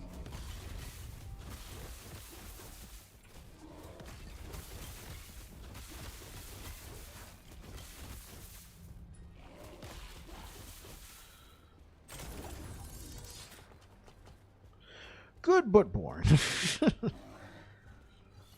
You want some multi-button builds looking to Rune Master? You know what? I will say that's some good pushback. It will depend on your build and your class. Like the Void Knight build I came up with when I was playing Void Knight, I liked it so much because it was a combo build. It was, you had to set up the right couple button presses, and then you got a nice big boom, a nice hit. It was really fun, and I think one reason why I'm kind of find myself, you can ignore it, but Runic Invocation leads to lots of combos. Yeah, you really need to build a room. Yeah, I would say that is Last Epoch's shiny. You're playing other games at the moment? Well, I don't blame you. I don't blame you that you're playing other games. My friends push me into Valorant. Right now is probably the time to be checking out other games. Cause yeah, full release coming in February. It's gonna get bonkers around here. It's gonna get absolutely bonkers around here. Like, we already have so many creators who said they're coming back to play the game. I've talked to so many people who are like, yeah, exactly. I was having this conversation with Air Dragon earlier today, Chloe. Like, I've had so many people that have come by my stream, or I'd be like, I was streaming Grim Dawn like a couple weeks ago, and I'd be like, oh, hey, what up, guys? Yeah, I normally play Last Epoch. And every time I mention Last Epoch, they would be like, bro, I'm looking forward to that game. I'm going to play it on release. Everybody's just going, I'm going to play it on release. This game is going to have a moment. Mark my words. Surprised it doesn't look as good as PoE. Taking a quick break from PoE as my build choice. This league has been trouble after trouble. Yeah, you were telling me about that, Air Dragon. The new League of Path of Exile was... Not doing that well. Brad Dubs, welcome to the channel. Surprised it doesn't look as good as PoE. What is the context there? I thought that I was going to play so much of this league, but I dropped after 20 hours. Oh, it doesn't look as good as Path of Exile 2. I missed that point. No, I'm sorry, Brad. Yeah. Path of Exile 2, it looks like it's going to be a very pretty game. If I can get into the early access period, I'll probably check it out. Because it's hitting early access in like, what, June? Somewhere around there. What kind of modifiers do we have? We could still attempt the boss.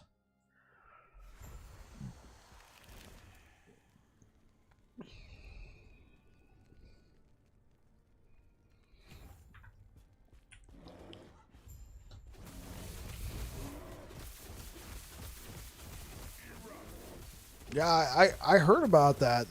They're gonna do the graphics overhaul. I play with the streamer mode on because at one point I was getting like a really bad memory leak, and so my graphics are tuned down from what they can look like. I just like playing with the streamer mode on. It makes it easier when I'm streaming the game. I just left Diablo and started Path of Exile to get a feel for the game before Path of Exile 2 comes because Blizzard has messed up the last time. Yeah. A lot of people feel that way, Brad. A lot of people feel that way. I came to Last Epoch because I was just disappointed in Diablo 4.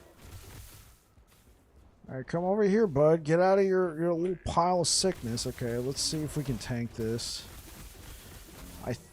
Whoa, hey. Yo, settle down now. Alright. Armor. Did we get a max roll or we got a near a max roll, so let's take that. We got what we were looking for, chat.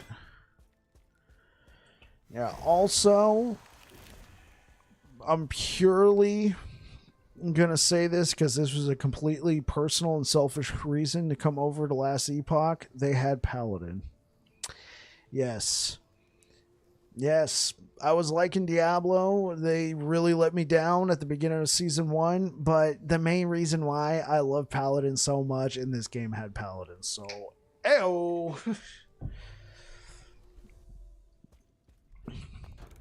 Had to get my Paladin fixed somehow. Let's go back over here, see if we can't get the lightning resistance. Let's see if we can fight Orbis and get a reset, because, yeah, yikes. So what was this? 22% increased movement speed, 135% chance to shock. Let's see if we can avoid that one. Here, and no, well, we gotta do this regardless. Okay, let's just do it.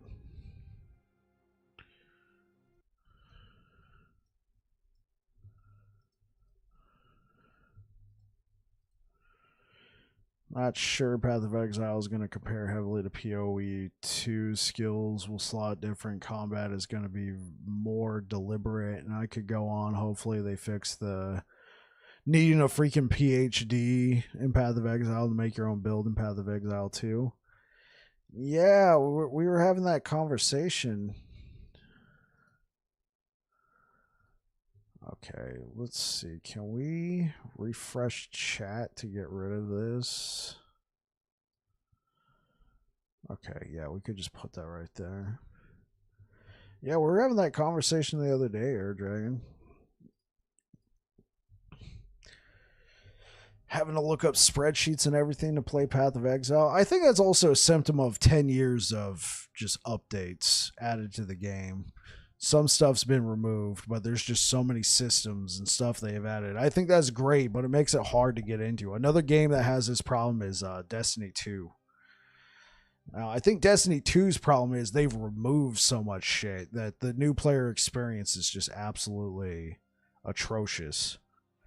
Like, I played Destiny 2 for like 1,400 hours, right? I played a lot, but I've taken a break for a while. And the other, like, a couple months ago, hey Chloe, thank you for the follow. A couple months ago, I booted up Destiny 2 just to try it out, pay tribute to Zavala. You know, Lance Reddick passed away. And oh my gosh, I was swamped with so much stuff. And I'm an experienced player. I'm like, how is a new player supposed to navigate all this shit?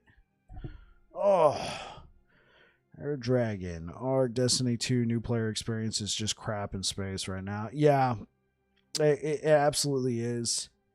You can already tell that Activision was going to be trying to push them towards releasing a Destiny 3, and they were like, no, we don't want to do that. So they left Activision, kept updating Destiny 2, and then they had to start removing stuff because the game was all spaghetti code.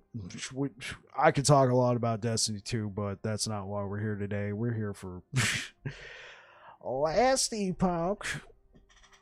I mean, I guess we could talk about Destiny 2 if nobody else minds, but I understand there's a Last Epoch stream. Oh.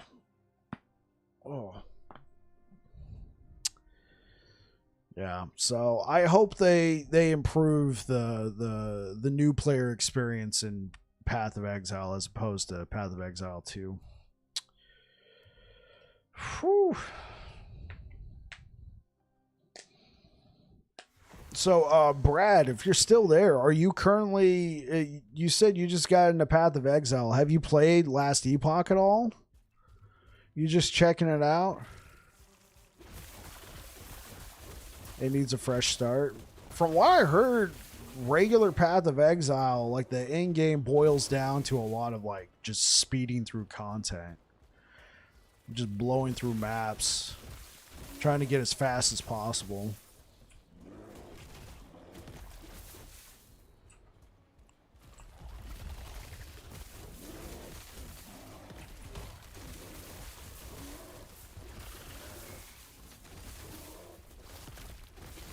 Zoom, zoom, blast, blast.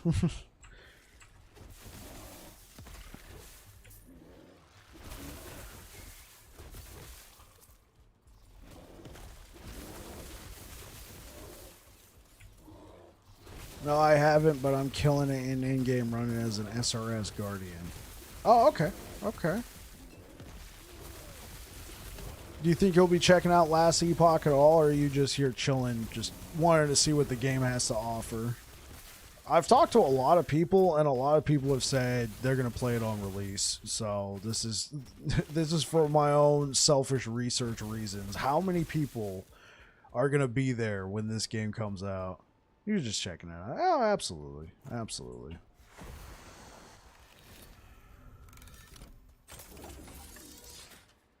Now, you see, I haven't played too much Path of Exile, so when you say SRS Garden, I have no idea. But that's why I keep guys like Air Dragon around on staff. I'm kidding. I'm kidding. That's why guys like Air Dragon are here. Kept hearing the name pop up, but haven't seen anything. Oh, okay.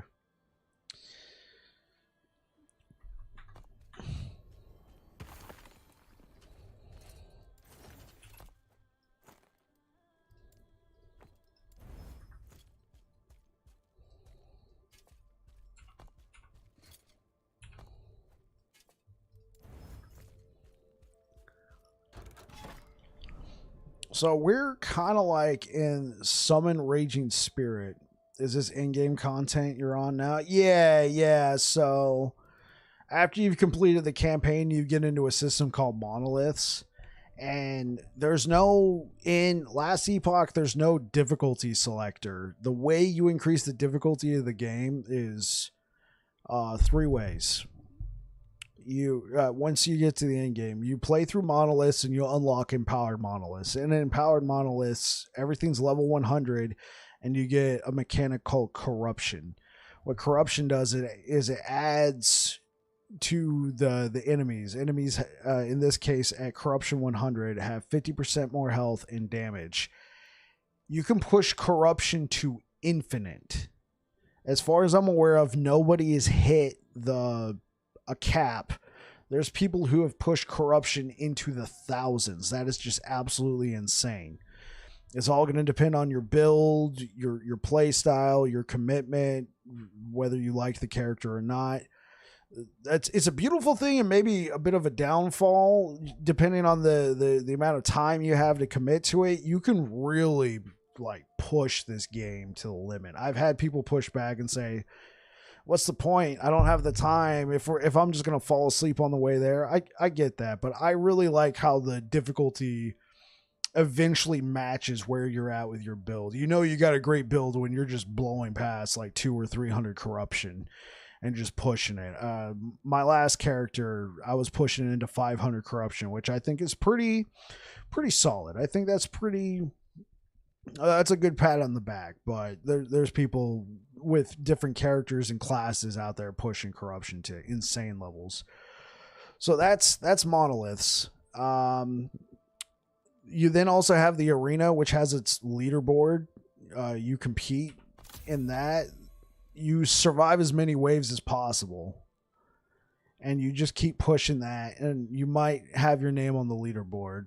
It's kind of insane right now because you're talking about a game that's gonna have seasons but doesn't have seasons right now. So you got some really dedicated people who have theory crafted these builds and they have a lot of time on their hands, and they were able to push the arena waves to insane numbers. Sadly, like these top 3 builds right here, nobody's going to beat these. There was a build that was bugged and they pushed it to this extreme, and then they fixed the build and now nobody can touch them. So show me the build mechanics. Okay.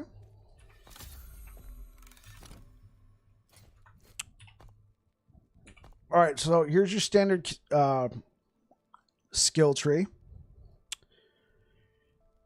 You start here. You choose one of 5 classes. There's 5 classes in the game, but here's the thing. Every class has its own mastery.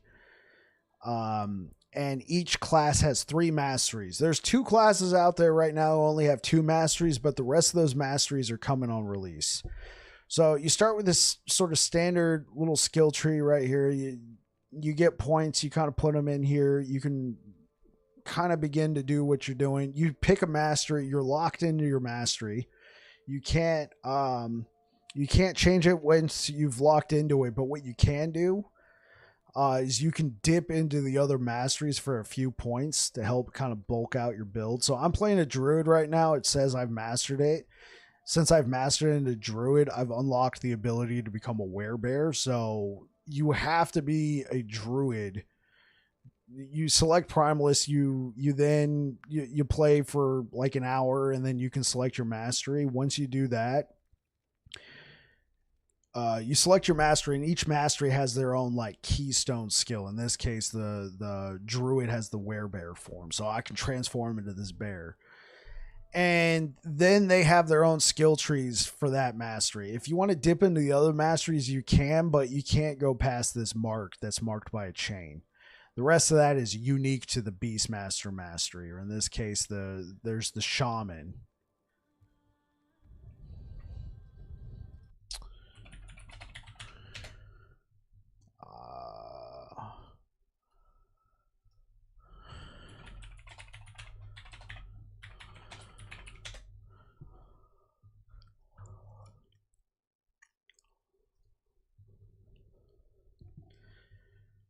We got ads on Twitch, so I'm gonna hold that thought real quick, so I can explain to Brad what we got.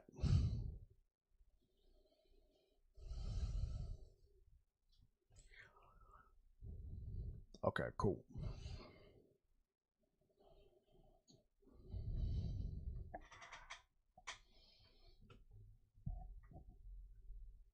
We got about 30 seconds over on Twitch. What up, YouTube? How you guys doing? We got a couple people over there. What up, YouTube? Hope you guys are having a good one. And just so you guys over on YouTube are aware, in case you're new here or something, I do have the YouTube chat. If you guys want to ask me any questions in YouTube, I'll be more than happy to answer them. I'm not going to be like some. I know there's like some other streamers out there. They stream to both, and then YouTube gets kind of ignored. So this is not the case. I got you guys. If you want to ask anything about Last Epoch, I will do my best to answer it. And I mean, same goes for you, Kick, but Kick is pretty much quiet on the Western Front.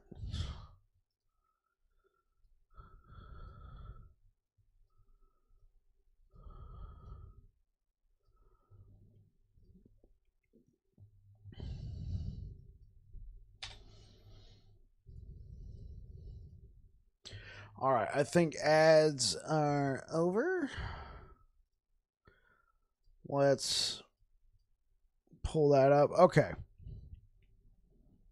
Hey, thank you for the sub, Air Dragon. Appreciate it. And the gifted sub goes to Brad. Hey, Brad. Oh, welcome to the team. All right, so no more ads whatsoever. Okay, so hey, what up, Brenda? Ayo. You got yourself a nice blue badge over there. You also have access to my emotes. I'm not saying they're amazing emotes, but you got access to them. So where were we? Yes. So this is your character progression sheet right here. You pick some skills, and then you go once you've selected a mastery. And like I said, there's 3 masteries per class. You select a mastery, you can start putting points into that. You can dip into the other masteries if you want. Could be really useful, but you can't push past this chain. So anything after this, you can't access, and you don't get the keystone ability, which for the Beastmaster is summoning a raptor. Or in this case, the shaman is the storm totem. So then we're going to open up this page. So I've gone over, you can select your like different passives and stuff like that to help bulk out your build. But this is where, in my opinion, Last Epoch really shines. This, I feel like, is the secret sauce of Last Epoch. You can select your abilities right here, and you can use any of these abilities. Some abilities you can only use if you have enough points in the respective mastery tree. So in this case, I have all the Druid abilities unlocked because I've put a lot of points into the Druid tree. I've put some points into the Beastmaster tree, so if I want, I can do Summon Bear, Summon Scorpion. I can't do these 3 right here. They're locked behind mastery. I would have to create a new primalist character and select the Beastmaster mastery if I wanted to do that. So, and you're like, okay, get to the point. What's the secret sauce? The secret sauce is this: you can select up to 5 abilities that you want to be specialized in. The max level that you can put into these abilities is, I believe, 20 points.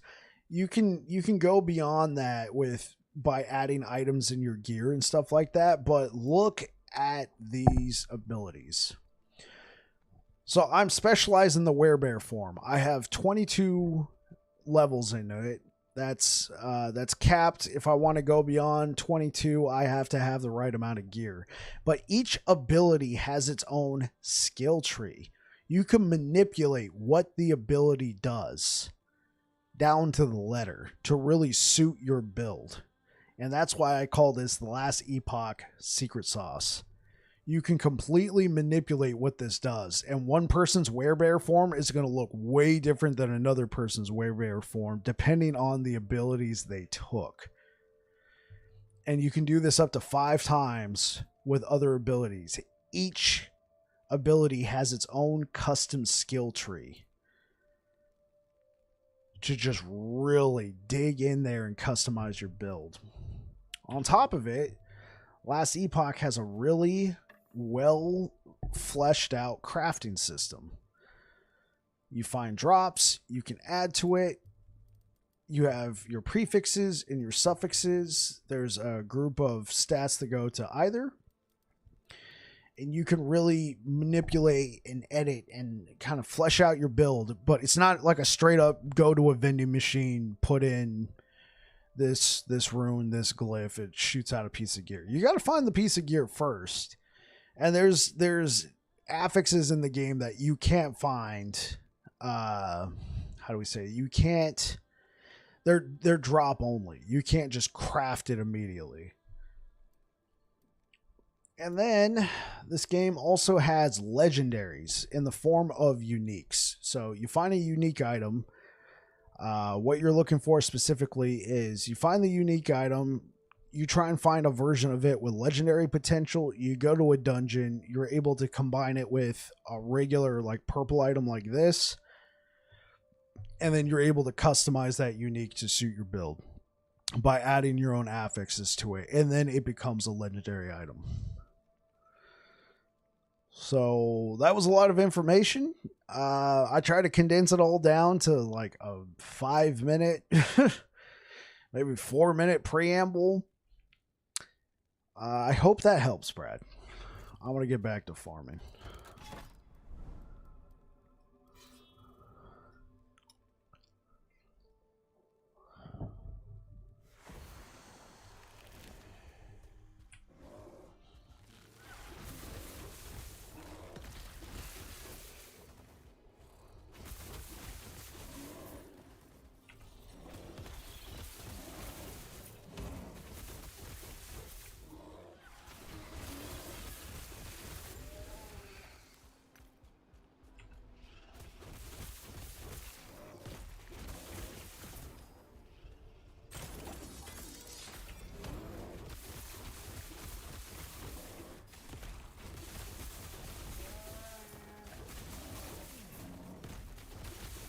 Appreciate it, man. I like the secret sauce part. Looks interesting. Yeah, dude. I think it's just also the wide variety, because you hear 5 base classes and you immediately think, oh, Diablo, you know, they got 5 classes. But when you start mixing in those masteries, you can really, like, you know, it's not even going to be build. Like, I could be playing a Primalist and you can be playing a Primalist. We might even have similar builds, but if we have different masteries, man, it's going to look completely different. So, there's a lot of variety in this game, for sure.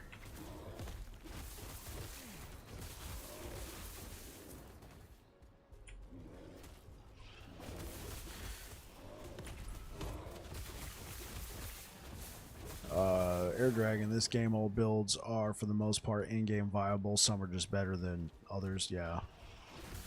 In-game is at the moment basically mapping for better drops and Delve pushing for waves. It will have Ubers to chase when 1.0 goes out.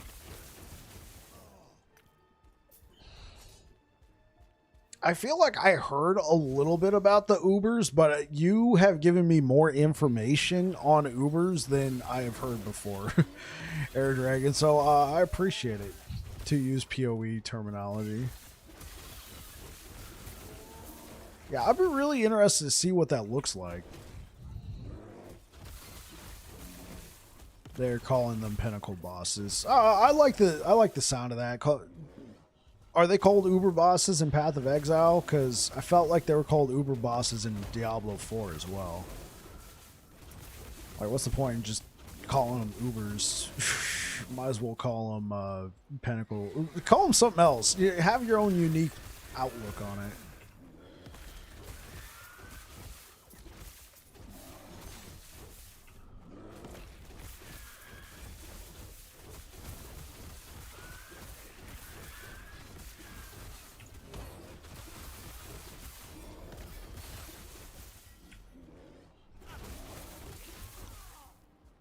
I wonder what the difficulty is going to be like on that, because fighting a really hard boss, Path of Exile calls them Ubers, kind of set the industry name for them. You can call them whatever, and the player base will call them Ubers. Got it. Like, I didn't like fighting Uber Lilith. Me personally, I didn't like the whole one-shot mechanic. That's probably a gripe on my part, but maybe I'm not super coordinated, but I don't like fighting bosses where like one little slip up and you got to start all over again. I'm sure that's changed though. I'm sure she's different. I fought her back in the early days.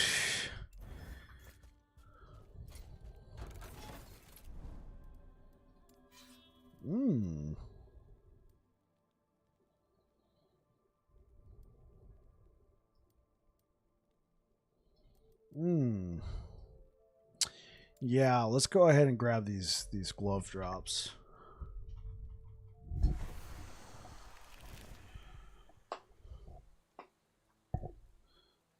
So Air Dragon, just since we're on the subject, does Path of Exile have an ability to target farm like Last Epoch? Is that like how the maps work in Path of Exile? Similarly, you can just run through maps and look for drops and maybe target farm.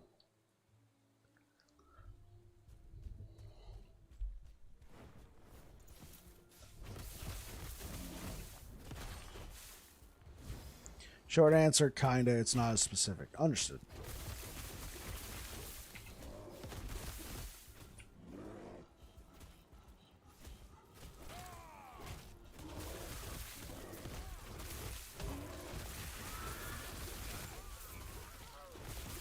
Yeah, that's use and no answer.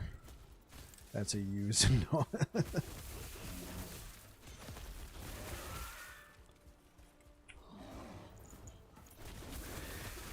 But like certain bosses, the only place an item drops. Well, Last Epoch has that as well. They have boss specific drops, but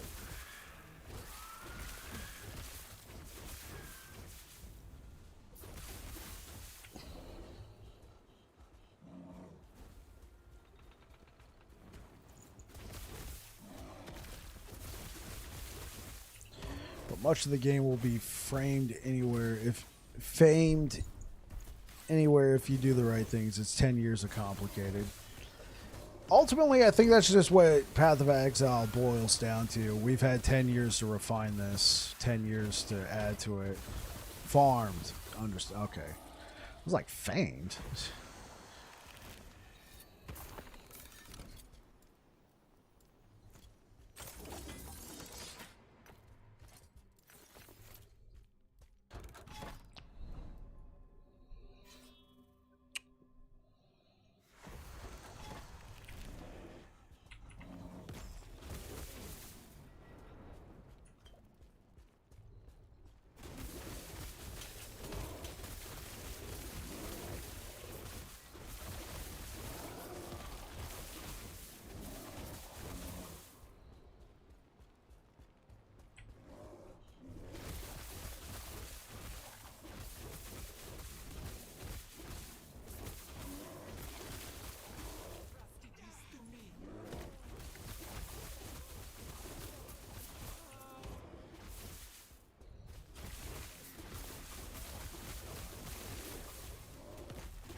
I'm still salty. I accidentally shattered the focus I made.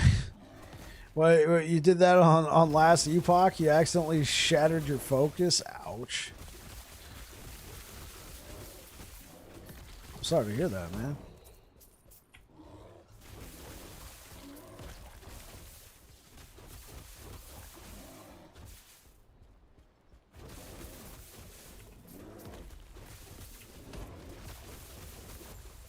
This game needs a favorite option. Even D4 has one. Yeah, that's facts. There's not many things you can say that this game doesn't have that D4 does, but that is one of them.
All right.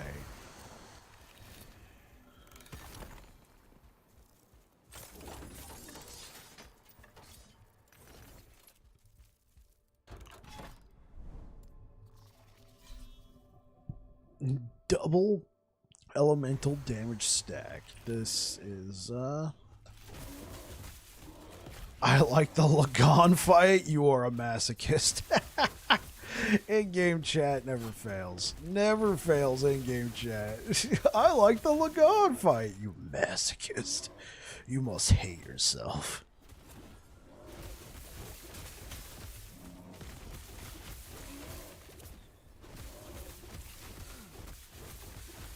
That is the only boss in this game. Well, no, no. Let me finish what I'm saying. I'm talking to myself on that. That is the only boss in this game during the campaign that has its own guide. Is the Lagon fight, and everybody says, "Oh, this has got to be the last boss of the campaign." And it's like, no, it's not. It's like, wait, what? Are you serious? And then just to add insult to injury, they brought the bastard back. Oh, by the way, you know that really problematic boss that was in the campaign that had a bunch of people rage quit? He's in the monoliths.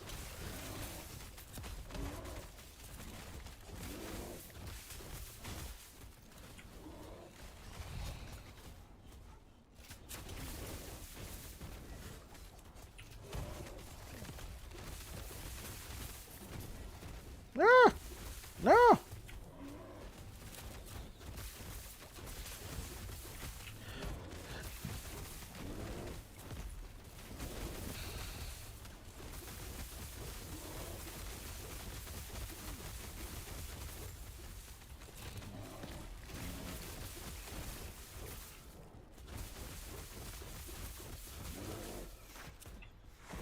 And we get out, we go over here, we see what the gloves are. Ooh, LP2 Laraka's Claws. Thank you very much.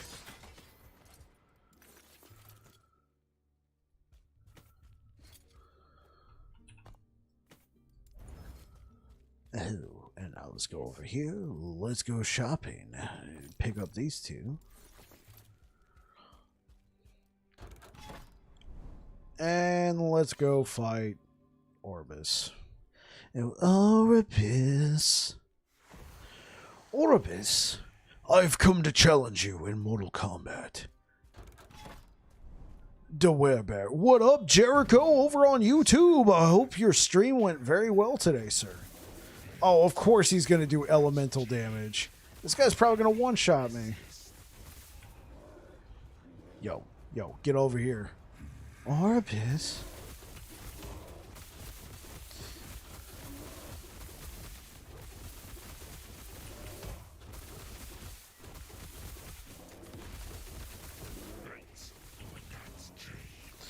What's up, man? Not a whole lot. We're just out here playing the bear.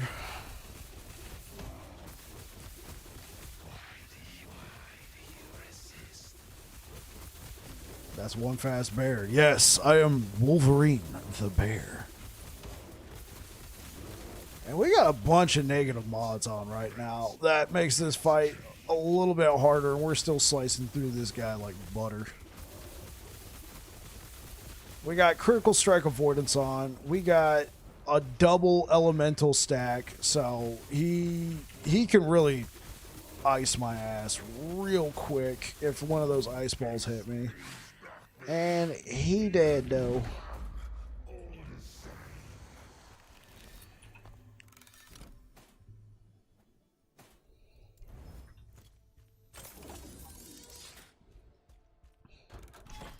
Yeah, how'd your stream go, man? That game, what was it? Satisfactory? Did you kill the what were you saying? Was it like the toxic pig or the toxic boar or something you kept talking about? Because like when I was in there, you had just built the rebar gun, and you took out that spider, but you kept talking about that toxic boar, and I'm like, yo, I low key I want to see what he's talking about, man. Like. Well, what's up with this toxic boar?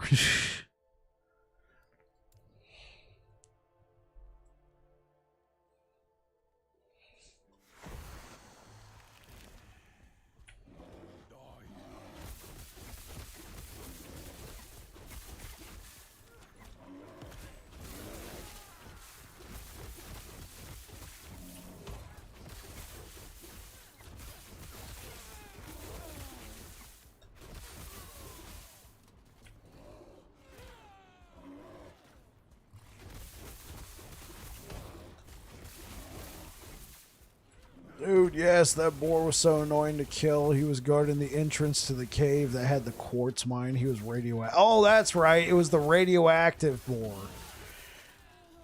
So close to him was dangerous. Oh, so you had to keep your distance.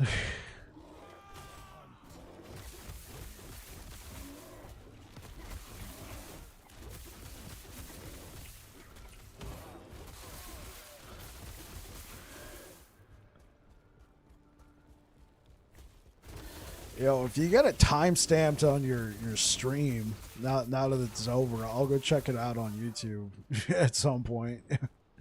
My God, because like you were talking about this radioactive boar, and I'm like, yo, I want to see a radioactive boar. I mean, the big walking bean thing looked cool. I'm like, what's up with this radioactive boar?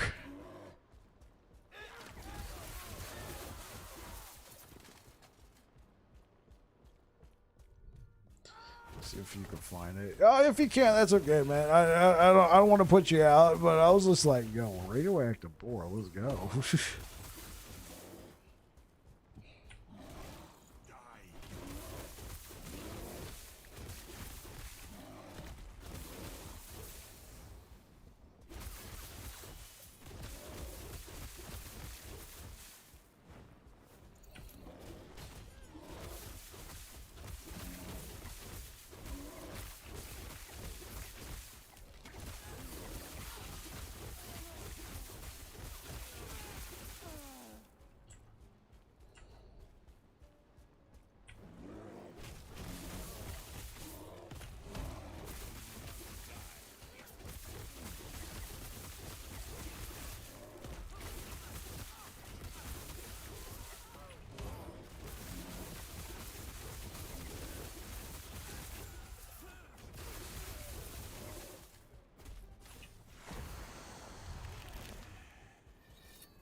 Let's go do some snooping.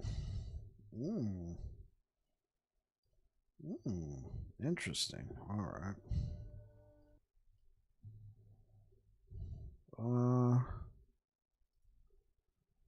Let's do that. Yeah. Well, let's do that.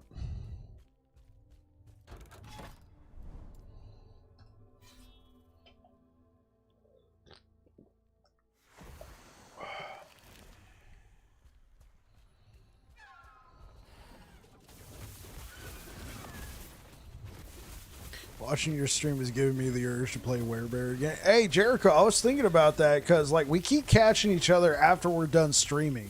And we typically stream around the same time. Like, the next time you're streaming Last Epoch, do you want to do a collaboration? Like, stream together? Because we keep talking about, like, oh, man, missed your stream. Like, yesterday I jumped into your stream, like, right near the end of it because I just finished streaming.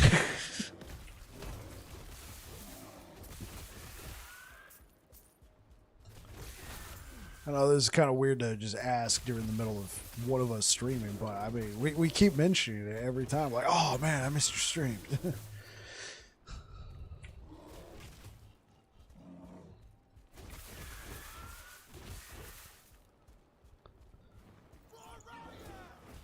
Yeah, for sure. Okay, man. I'll see if I can DM you on Twitch at some point. See when you're available. Or when you're ready to play Last Epoch again. Well, you know, that's a good thing though. If you're playing Druid and I'm playing Druid, stuff I find I can give to you that might be more suitable. Like that one time I was playing Void Knight and I came and helped you out for like 20 minutes or whatever. Like a lot of stuff I was finding was for Sentinel, but I would be playing Druid here.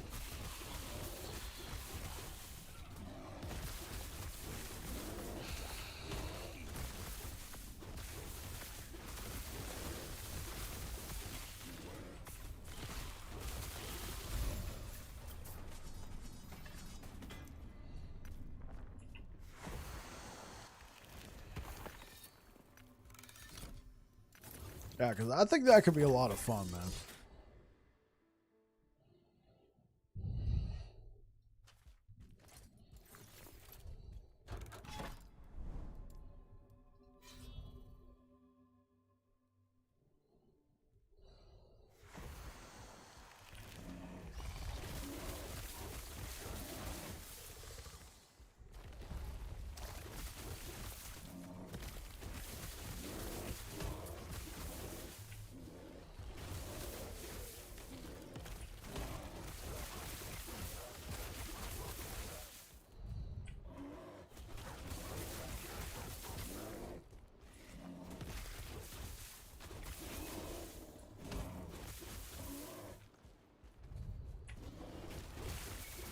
Wait, can two players of the same class play together? Yes, sir. No, there is no limit. It's not like Gauntlet. Like, oh well, I'm playing the warrior. I wanted to play the warrior. Fine, I'll play the wizard. Nah, nah, bro. You can literally both be playing druid, having a ball. I mean, that's a beautiful thing about Last Epoch. Just because you're playing druid and I'm playing druid doesn't mean they're going to be the same exact play style. Last time I saw you playing druid, you were playing like Swarmblade anyway, right?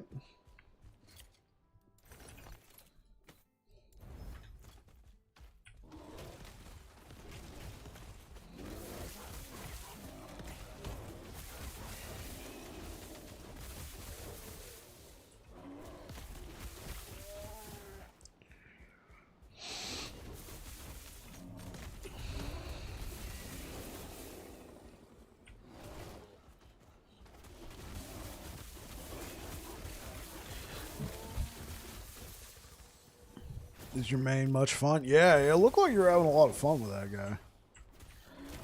Turning into a bug going around praying mantis style chopping off heads.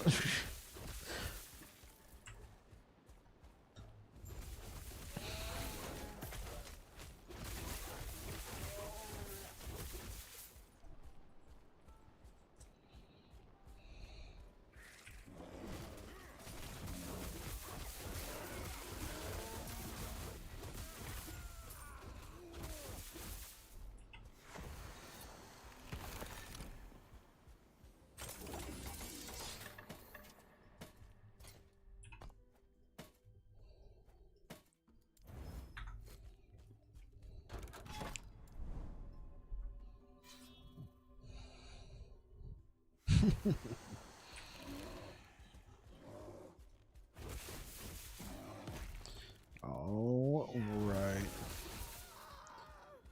Plus, I think you're almost 2 empowered monoliths. In your last stream, it looked like you were at 90s. You were at the 90 monoliths. Once you complete that, you get to empowered where everything's level 100 base, 100 corruption. Then you can start really pushing, bro. Oh, it's gonna be epic, man. Put your build through the ringer.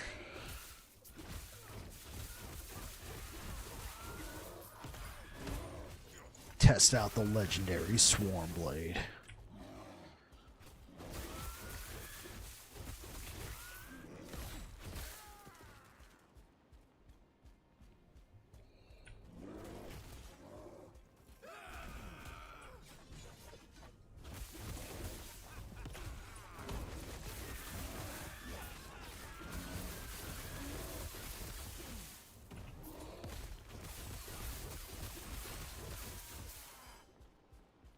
Where you going? Where you going? What up, Snake Lady? Yeah, 2 more level 90 monos to clear, then I can unlock empowered monoliths. Monoliths. You're excited for that? Yeah, you should be, man. That's gonna be a lot of fun, bro. Get yourself those empowered blessings. Because here's the thing about blessings, man. Like, the best rolled regular blessing is worse than the worst rolled empowered blessing. Because there isn't different blessings in empowered. They're the same blessings. They're just way better.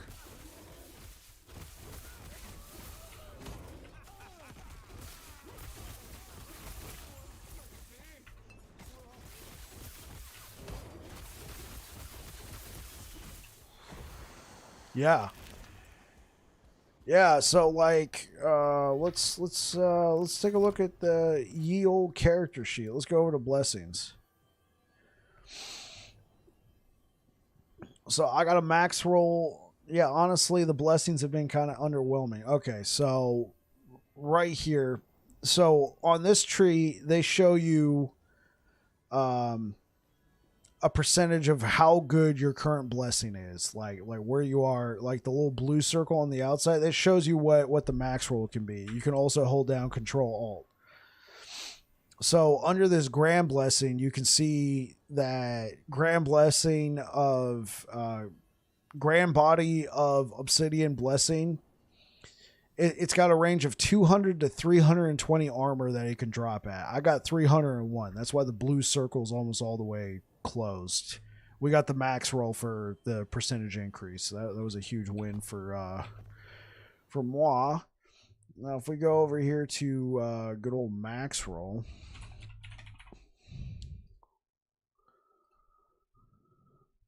Let's go over to Last Epoch. Resources. Do they have a monolith?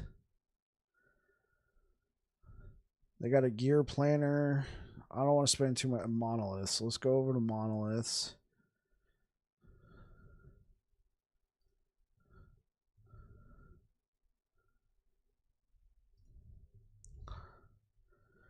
Okay, so you guys can't see this right now, but I just clicked on a random tree. So let's see. So in this particular one, a regular blessing for Resolve Frost. Actually, let me bring this over here so you guys can see it. Let me turn on display capture. Okay, hey, what's up, guys? So here we are. So you got your normal blessings and your empowered blessings. So Ambition of the Empire, you can get 30 to 45% increased two-handed sword drop rate. That's a regular blessing. Let's look at the empowered version. The empowered version is 50 to 90% increased two-handed sword drop rate. So literally, I could have the best rolled Ambition of the Empire blessing. Regular, normal, at 45%, it would be worse than the max roll, than the lowest rolled grand Ambition of the Empire grand blessing. Yeah, dude. Yep. It be like that.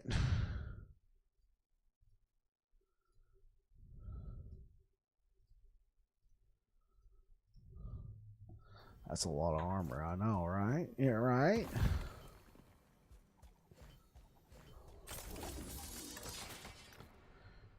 Let's check something out. So, okay.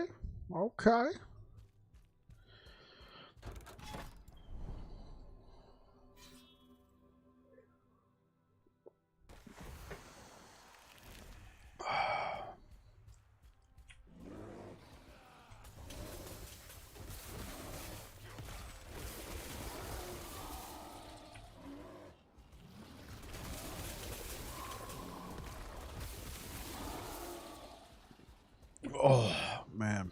We have just been chunking through people tonight. Well, not people. Monsters. Monsters, not people. Might be. We've been defeating enemies that are not people in real life. They are AI-controlled programs in a video game called Last Epoch. We've been chunking through that. This guy's on his way. Some of them are canonically people. Yes, you are right. You are correct, Jericho. Some of them are canonically people in game. In game programs. None of them are living, breathing flesh bags. Oh, that threw me off. So after unlocking power monos, I can redo all the monos again and collect the stronger blessings. Yes, sir. And when you're doing normals, you get a selection of 3 blessings out of the tree, because each boss has a pool. It's generally like 9 to 10, maybe even 12, and you can only select from your choice of 3. In empowers, you can select from 4, and if you push the corruption above 200, you can select from 5, making it easier to find a particular blessing.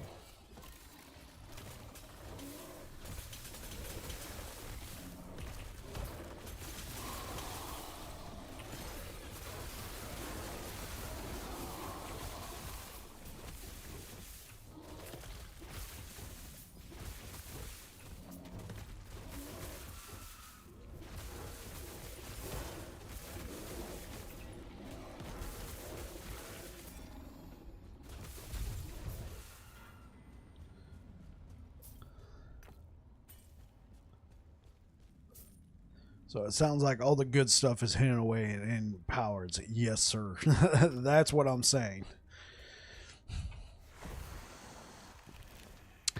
Yes, sir.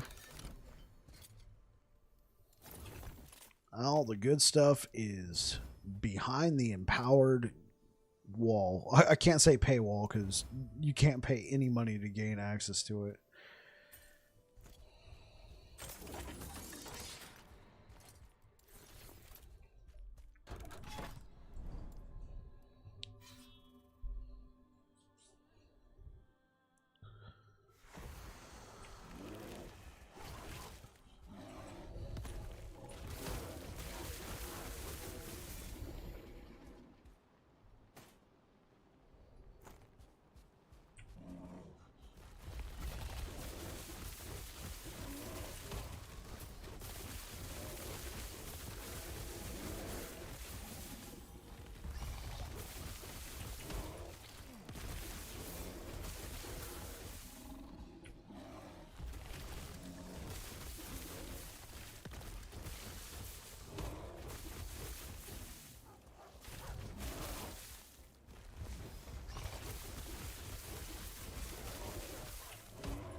Run!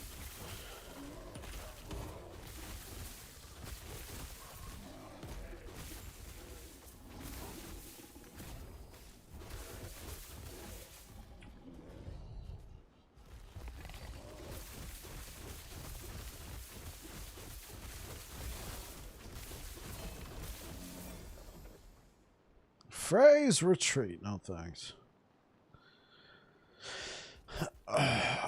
Yeah, sure. I'll take that.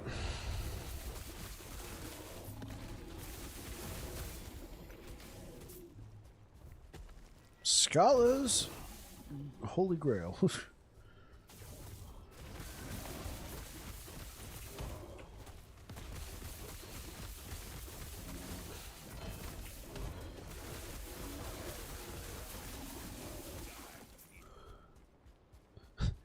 So, Jericho, do you want to hear a funny story? It involves you. Nothing that you did. Well, something you did do, but nothing that is negative in any way.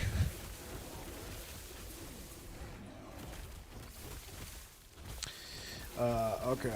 Oh, one moment. Let me just fight through these guys. So yesterday, I turn on your stream because your stream had already ended. It was already in VOD form, and at the beginning of the stream, you're like, "Oh man, I gotta turn off this playlist. I really like this playlist." And you're like, "I could listen to this playlist a whole lot," and I forgot since I had just ended my stream. My music that I listen to here on stream, it's copyright free. I can play it on YouTube, and it was still playing softly in the background, and I mistook that, and I thought this playlist was playing on your stream, and I'm like, look at this guy, he's using the same playlist I am. Way to go, Jerry. And then I realized it was my I realized it was my music playing. For a second I was like, oh, okay.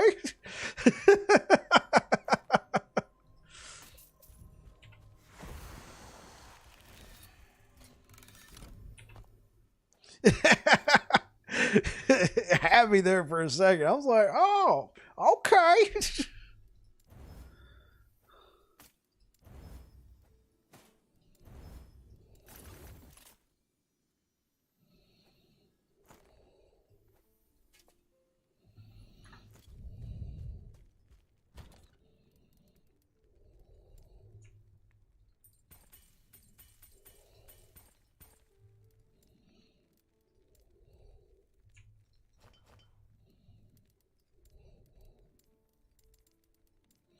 I was listening to the End of Time music, one of the favorite soundtracks in the game. Oh, okay. Oh.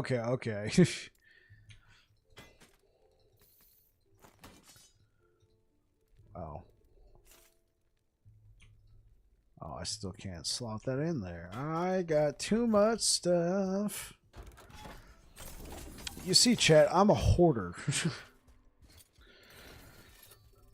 A very unorganized hoarder. I tried organizing before, but honestly, this is what it boils down to. Oh, this looks good. Shove it in the bank. Honestly, I don't need that.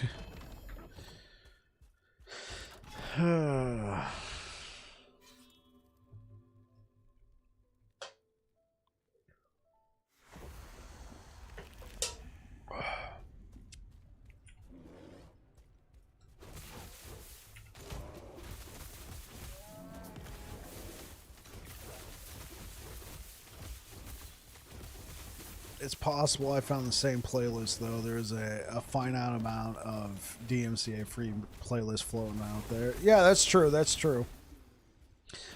This one's from Stream Tunes. It's cool is they got their music on Spotify, and they have a huge selection of different genres out there.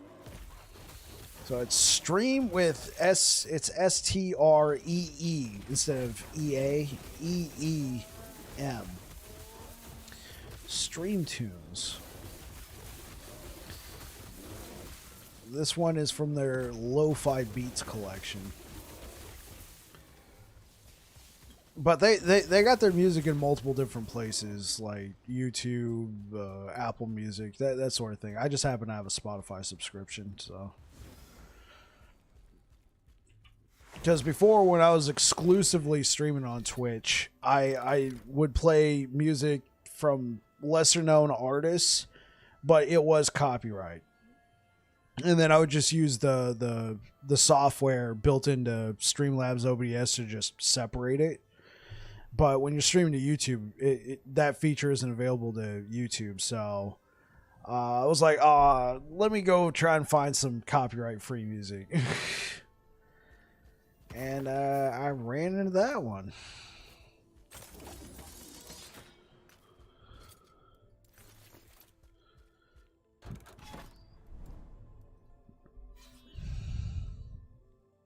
Oh, we can fight the boss. What am I doing here?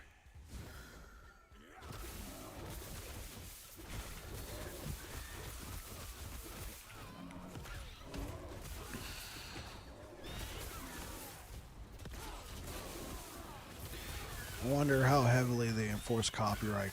They do.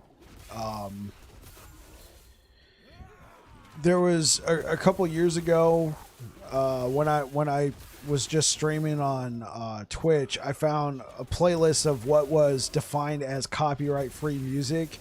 The intention was it was only copyright-free on Twitch, not YouTube. And what I would do is I would clip out sections of my stream and upload it to YouTube. And I would get hit with so many different claims. And I realized, oh, it's from the playlist that I thought was copyright-free. Apparently that only applied if you're streaming on Twitch. Heavily. I've seen videos DMCA after playing 4 seconds of copyrighted claims. Exactly. YouTube will crack down on that. Twitch to a lesser degree if it gets left on the VOD, but they could care less if you're, well, as far as I'm aware of, they could care less if you're playing it live and then you just separate it out afterwards.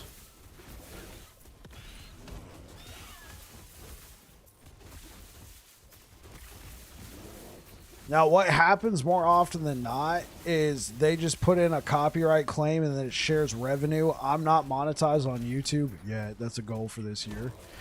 And I'd rather just not have that on there. I'd rather not have videos just sitting on there with copyright claims if I ever do become monetized, and I'm just revenue sharing with people. So get those systems in place now.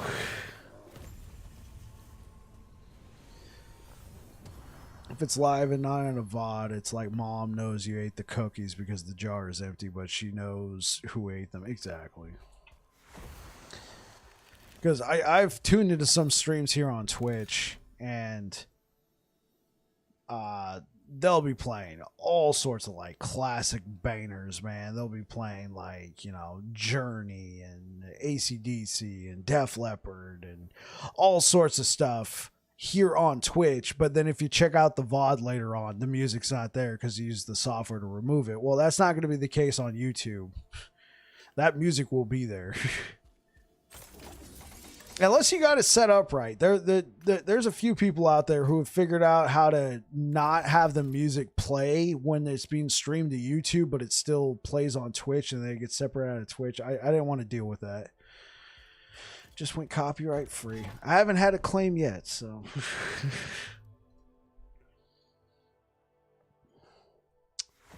I think this is going to be a good year for our channels. Like when I started streaming Last Epoch and uploading to YouTube, I had like 10 subscribers over there. And now I think we just hit 112. Like the other day, like last week, I'm like, hey, thank you so much for 100 subscribers. And by the end of that weekend, we'd picked up like 7. Which I know in YouTube analytics is not huge, for sure. I get that. But to me, for somebody who sat on 10 subscribers for a long time, like that felt really nice. You're like, wow, we're in the triple digits now.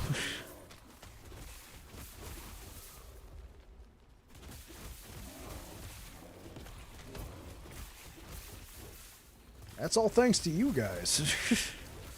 Thank you so much for you guys who tune in. We got monetized here on Twitch. Let's get monetized on YouTube. Really appreciate it, man. You guys have been showing so much support.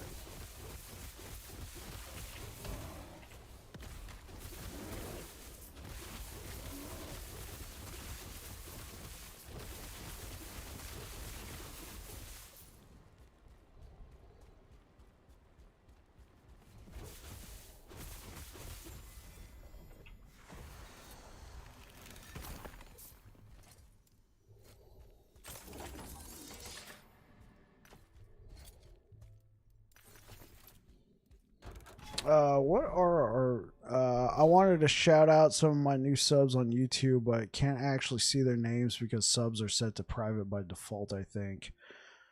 So I can't see names. Okay, let me check on my end real quick. Make sure I'm not sharing any info.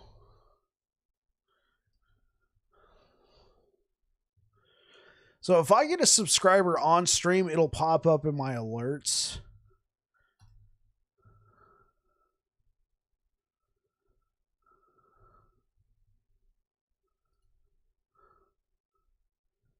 Let me see. Okay. Am I going to be showing? No. Okay, cool. So let's. Okay, so here's my YouTube Studio dashboard. We got like some information like analytics and stuff like that. So, Jericho, if you go to your dashboard right here and you scroll down, you can see recent subscribers and you can see all, and you can go by date subscribed. So, yeah. Hope that helps.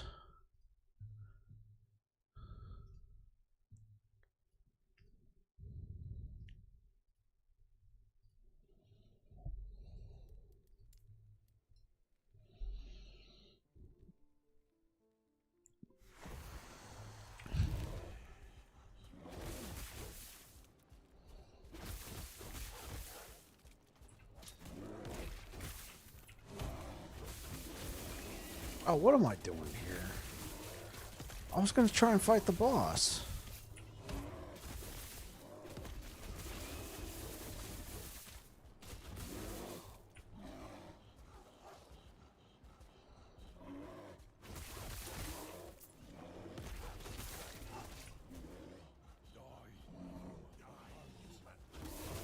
Yours only shows one. Well, we know that's impossible. If it's got like a time range on it, because I think I subbed to you over there on YouTube like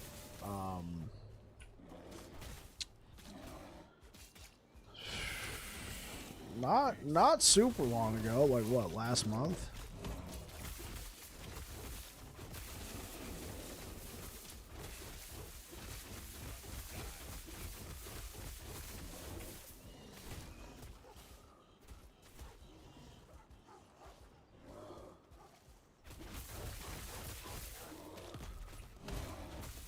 Because I think by default they show you 90 days. You're past 90 days, like people who subscribe to you.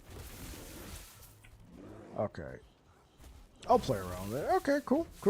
Hope it helps. Hope you're able to get those shout outs.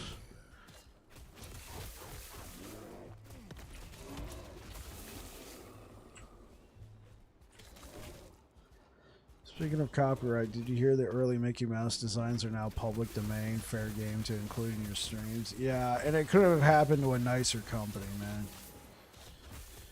Yeah, Steamboat Willie is now, and I would still be careful with that, personally, just because Mickey Mouse is trademarked. Yeah.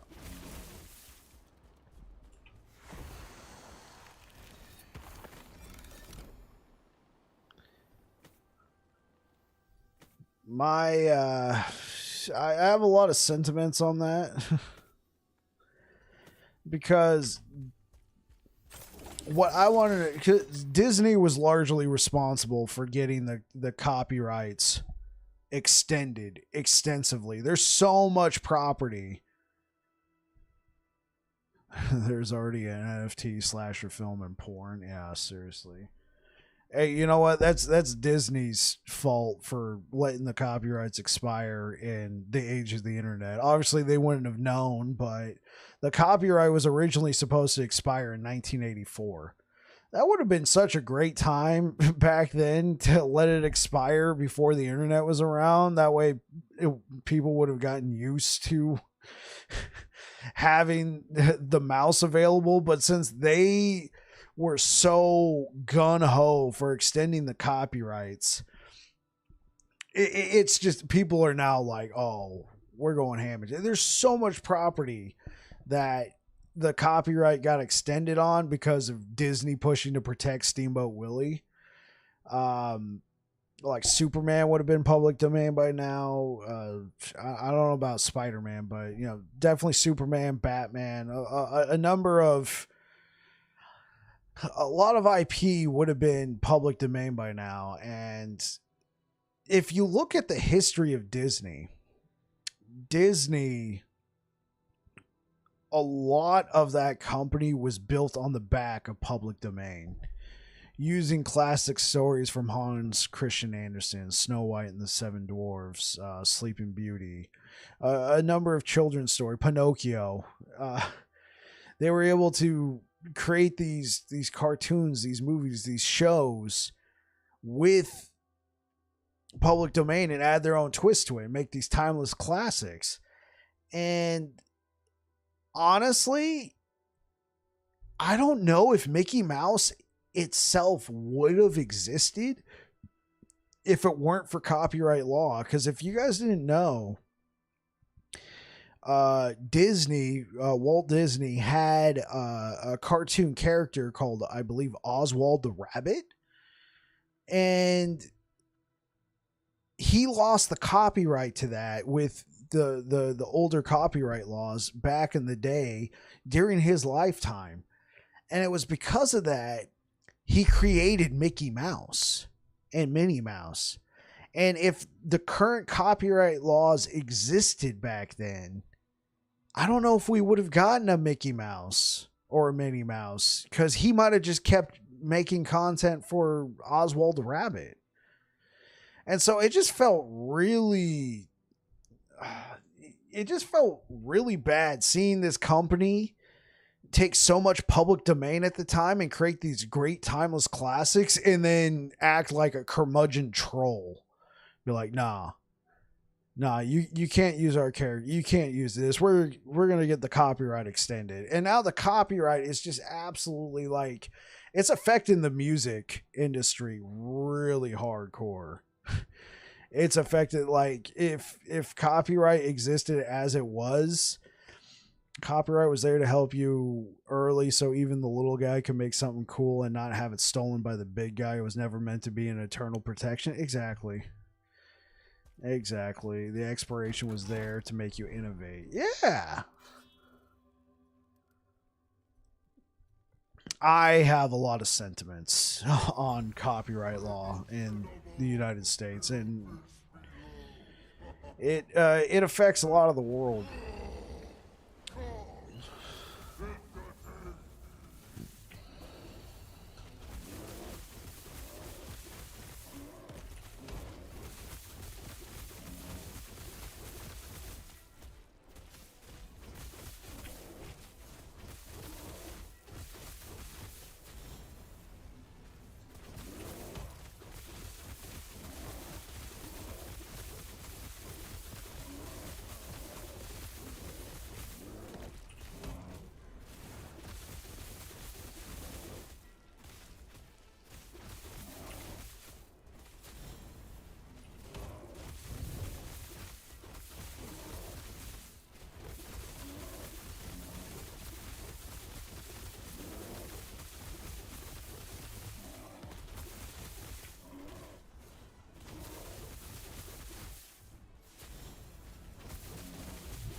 So, yeah, as I said, couldn't have happened to a nicer company.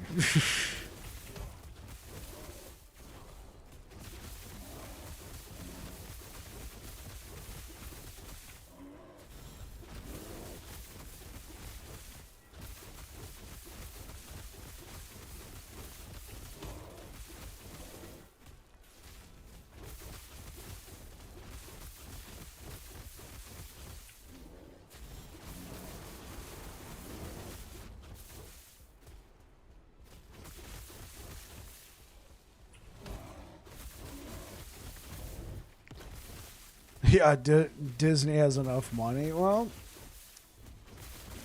they got hit really hard during the pandemic because they had so much money tied up in their amusement parks. Nobody really knows for sure, but there was talks that they were going to be selling off assets, which would include stuff like ABC and various other things. So, will they survive? Most likely. They also had a few bombs at the box office, which was unusual. I think one major problem they had was they just started spamming so much content on Disney Plus. It just everybody got fatigued.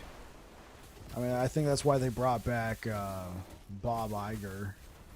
They fired Bob Chapek. I mean, if your name is Bob, good luck. Good luck at Disney in any C-suite capacity.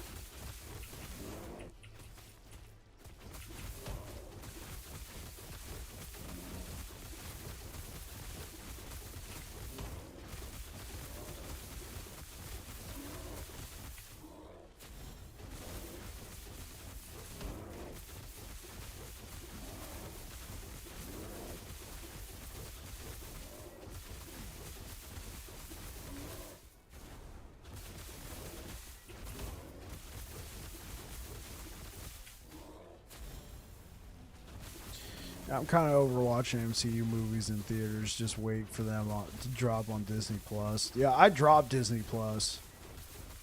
It was becoming like not only did I not have enough time to enjoy it, I was never using the subscription, but it was becoming really convoluted trying to keep up with all the storylines when half the story was wrapped up in a TV show that I had to watch like 6 to 10 episodes of.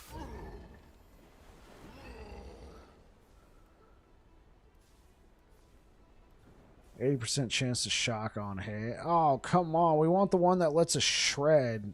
Lightning resistance. Let's keep current.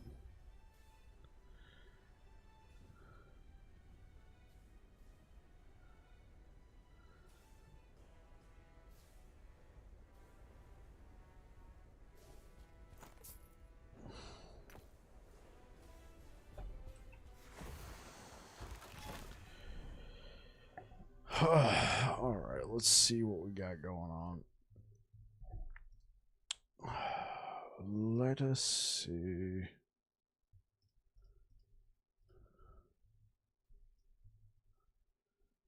All right.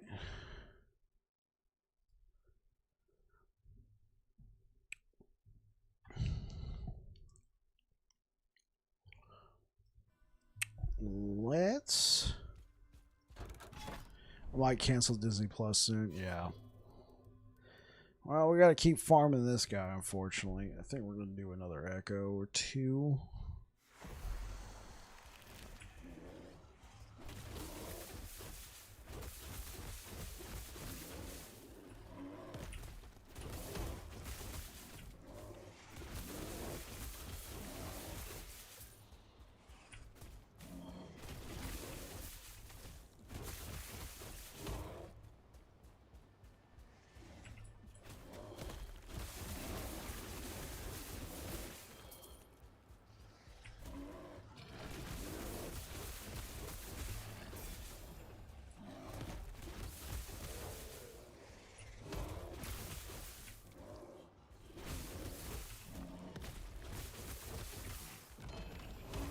A two-handed staff? What did we get? Yay! Curse of Perseverance.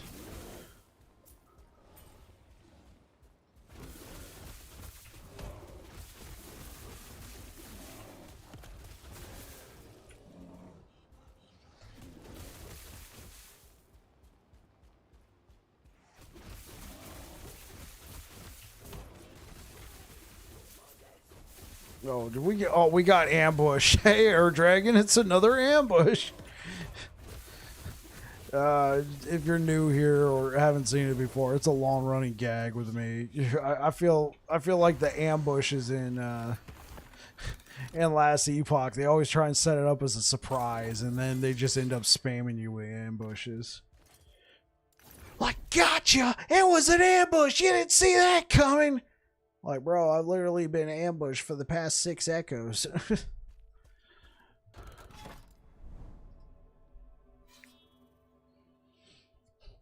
We got you now. Oh yeah, it's become a bit of a meme.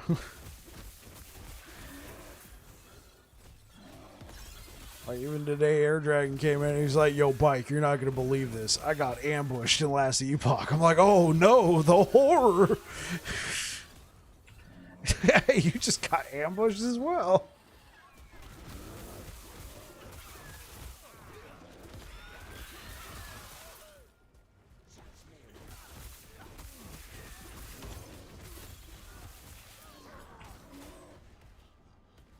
Personally love the ambush echoes, lots of hack and slash. Oh yeah, it's all well and good, like don't get me wrong, and it's cool because probably the Spire Echo, those ones are annoying because they always rain mortars and artillery on you from above.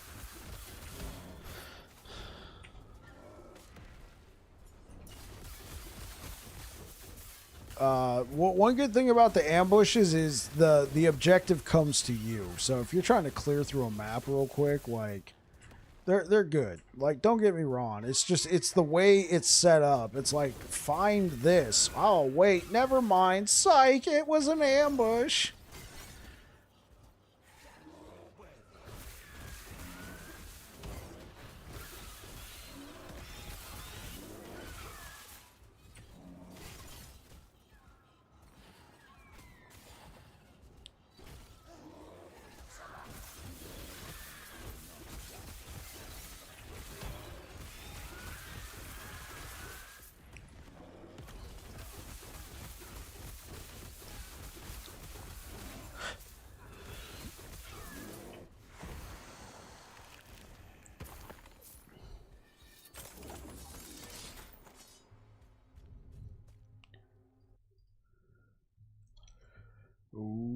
Okay.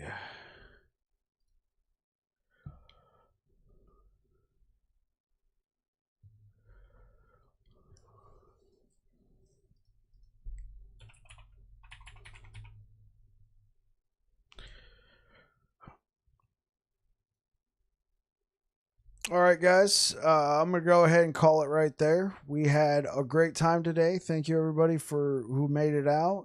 Jericho, good to see you over on YouTube. Air Dragon, thanks for riding with me through the entire stream.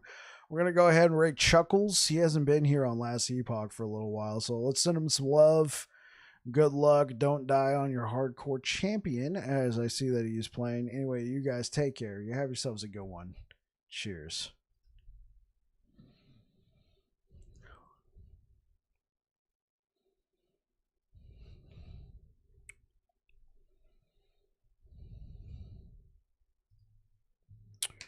Peace. And YouTube, you guys have been awesome. Thank you so much for being here.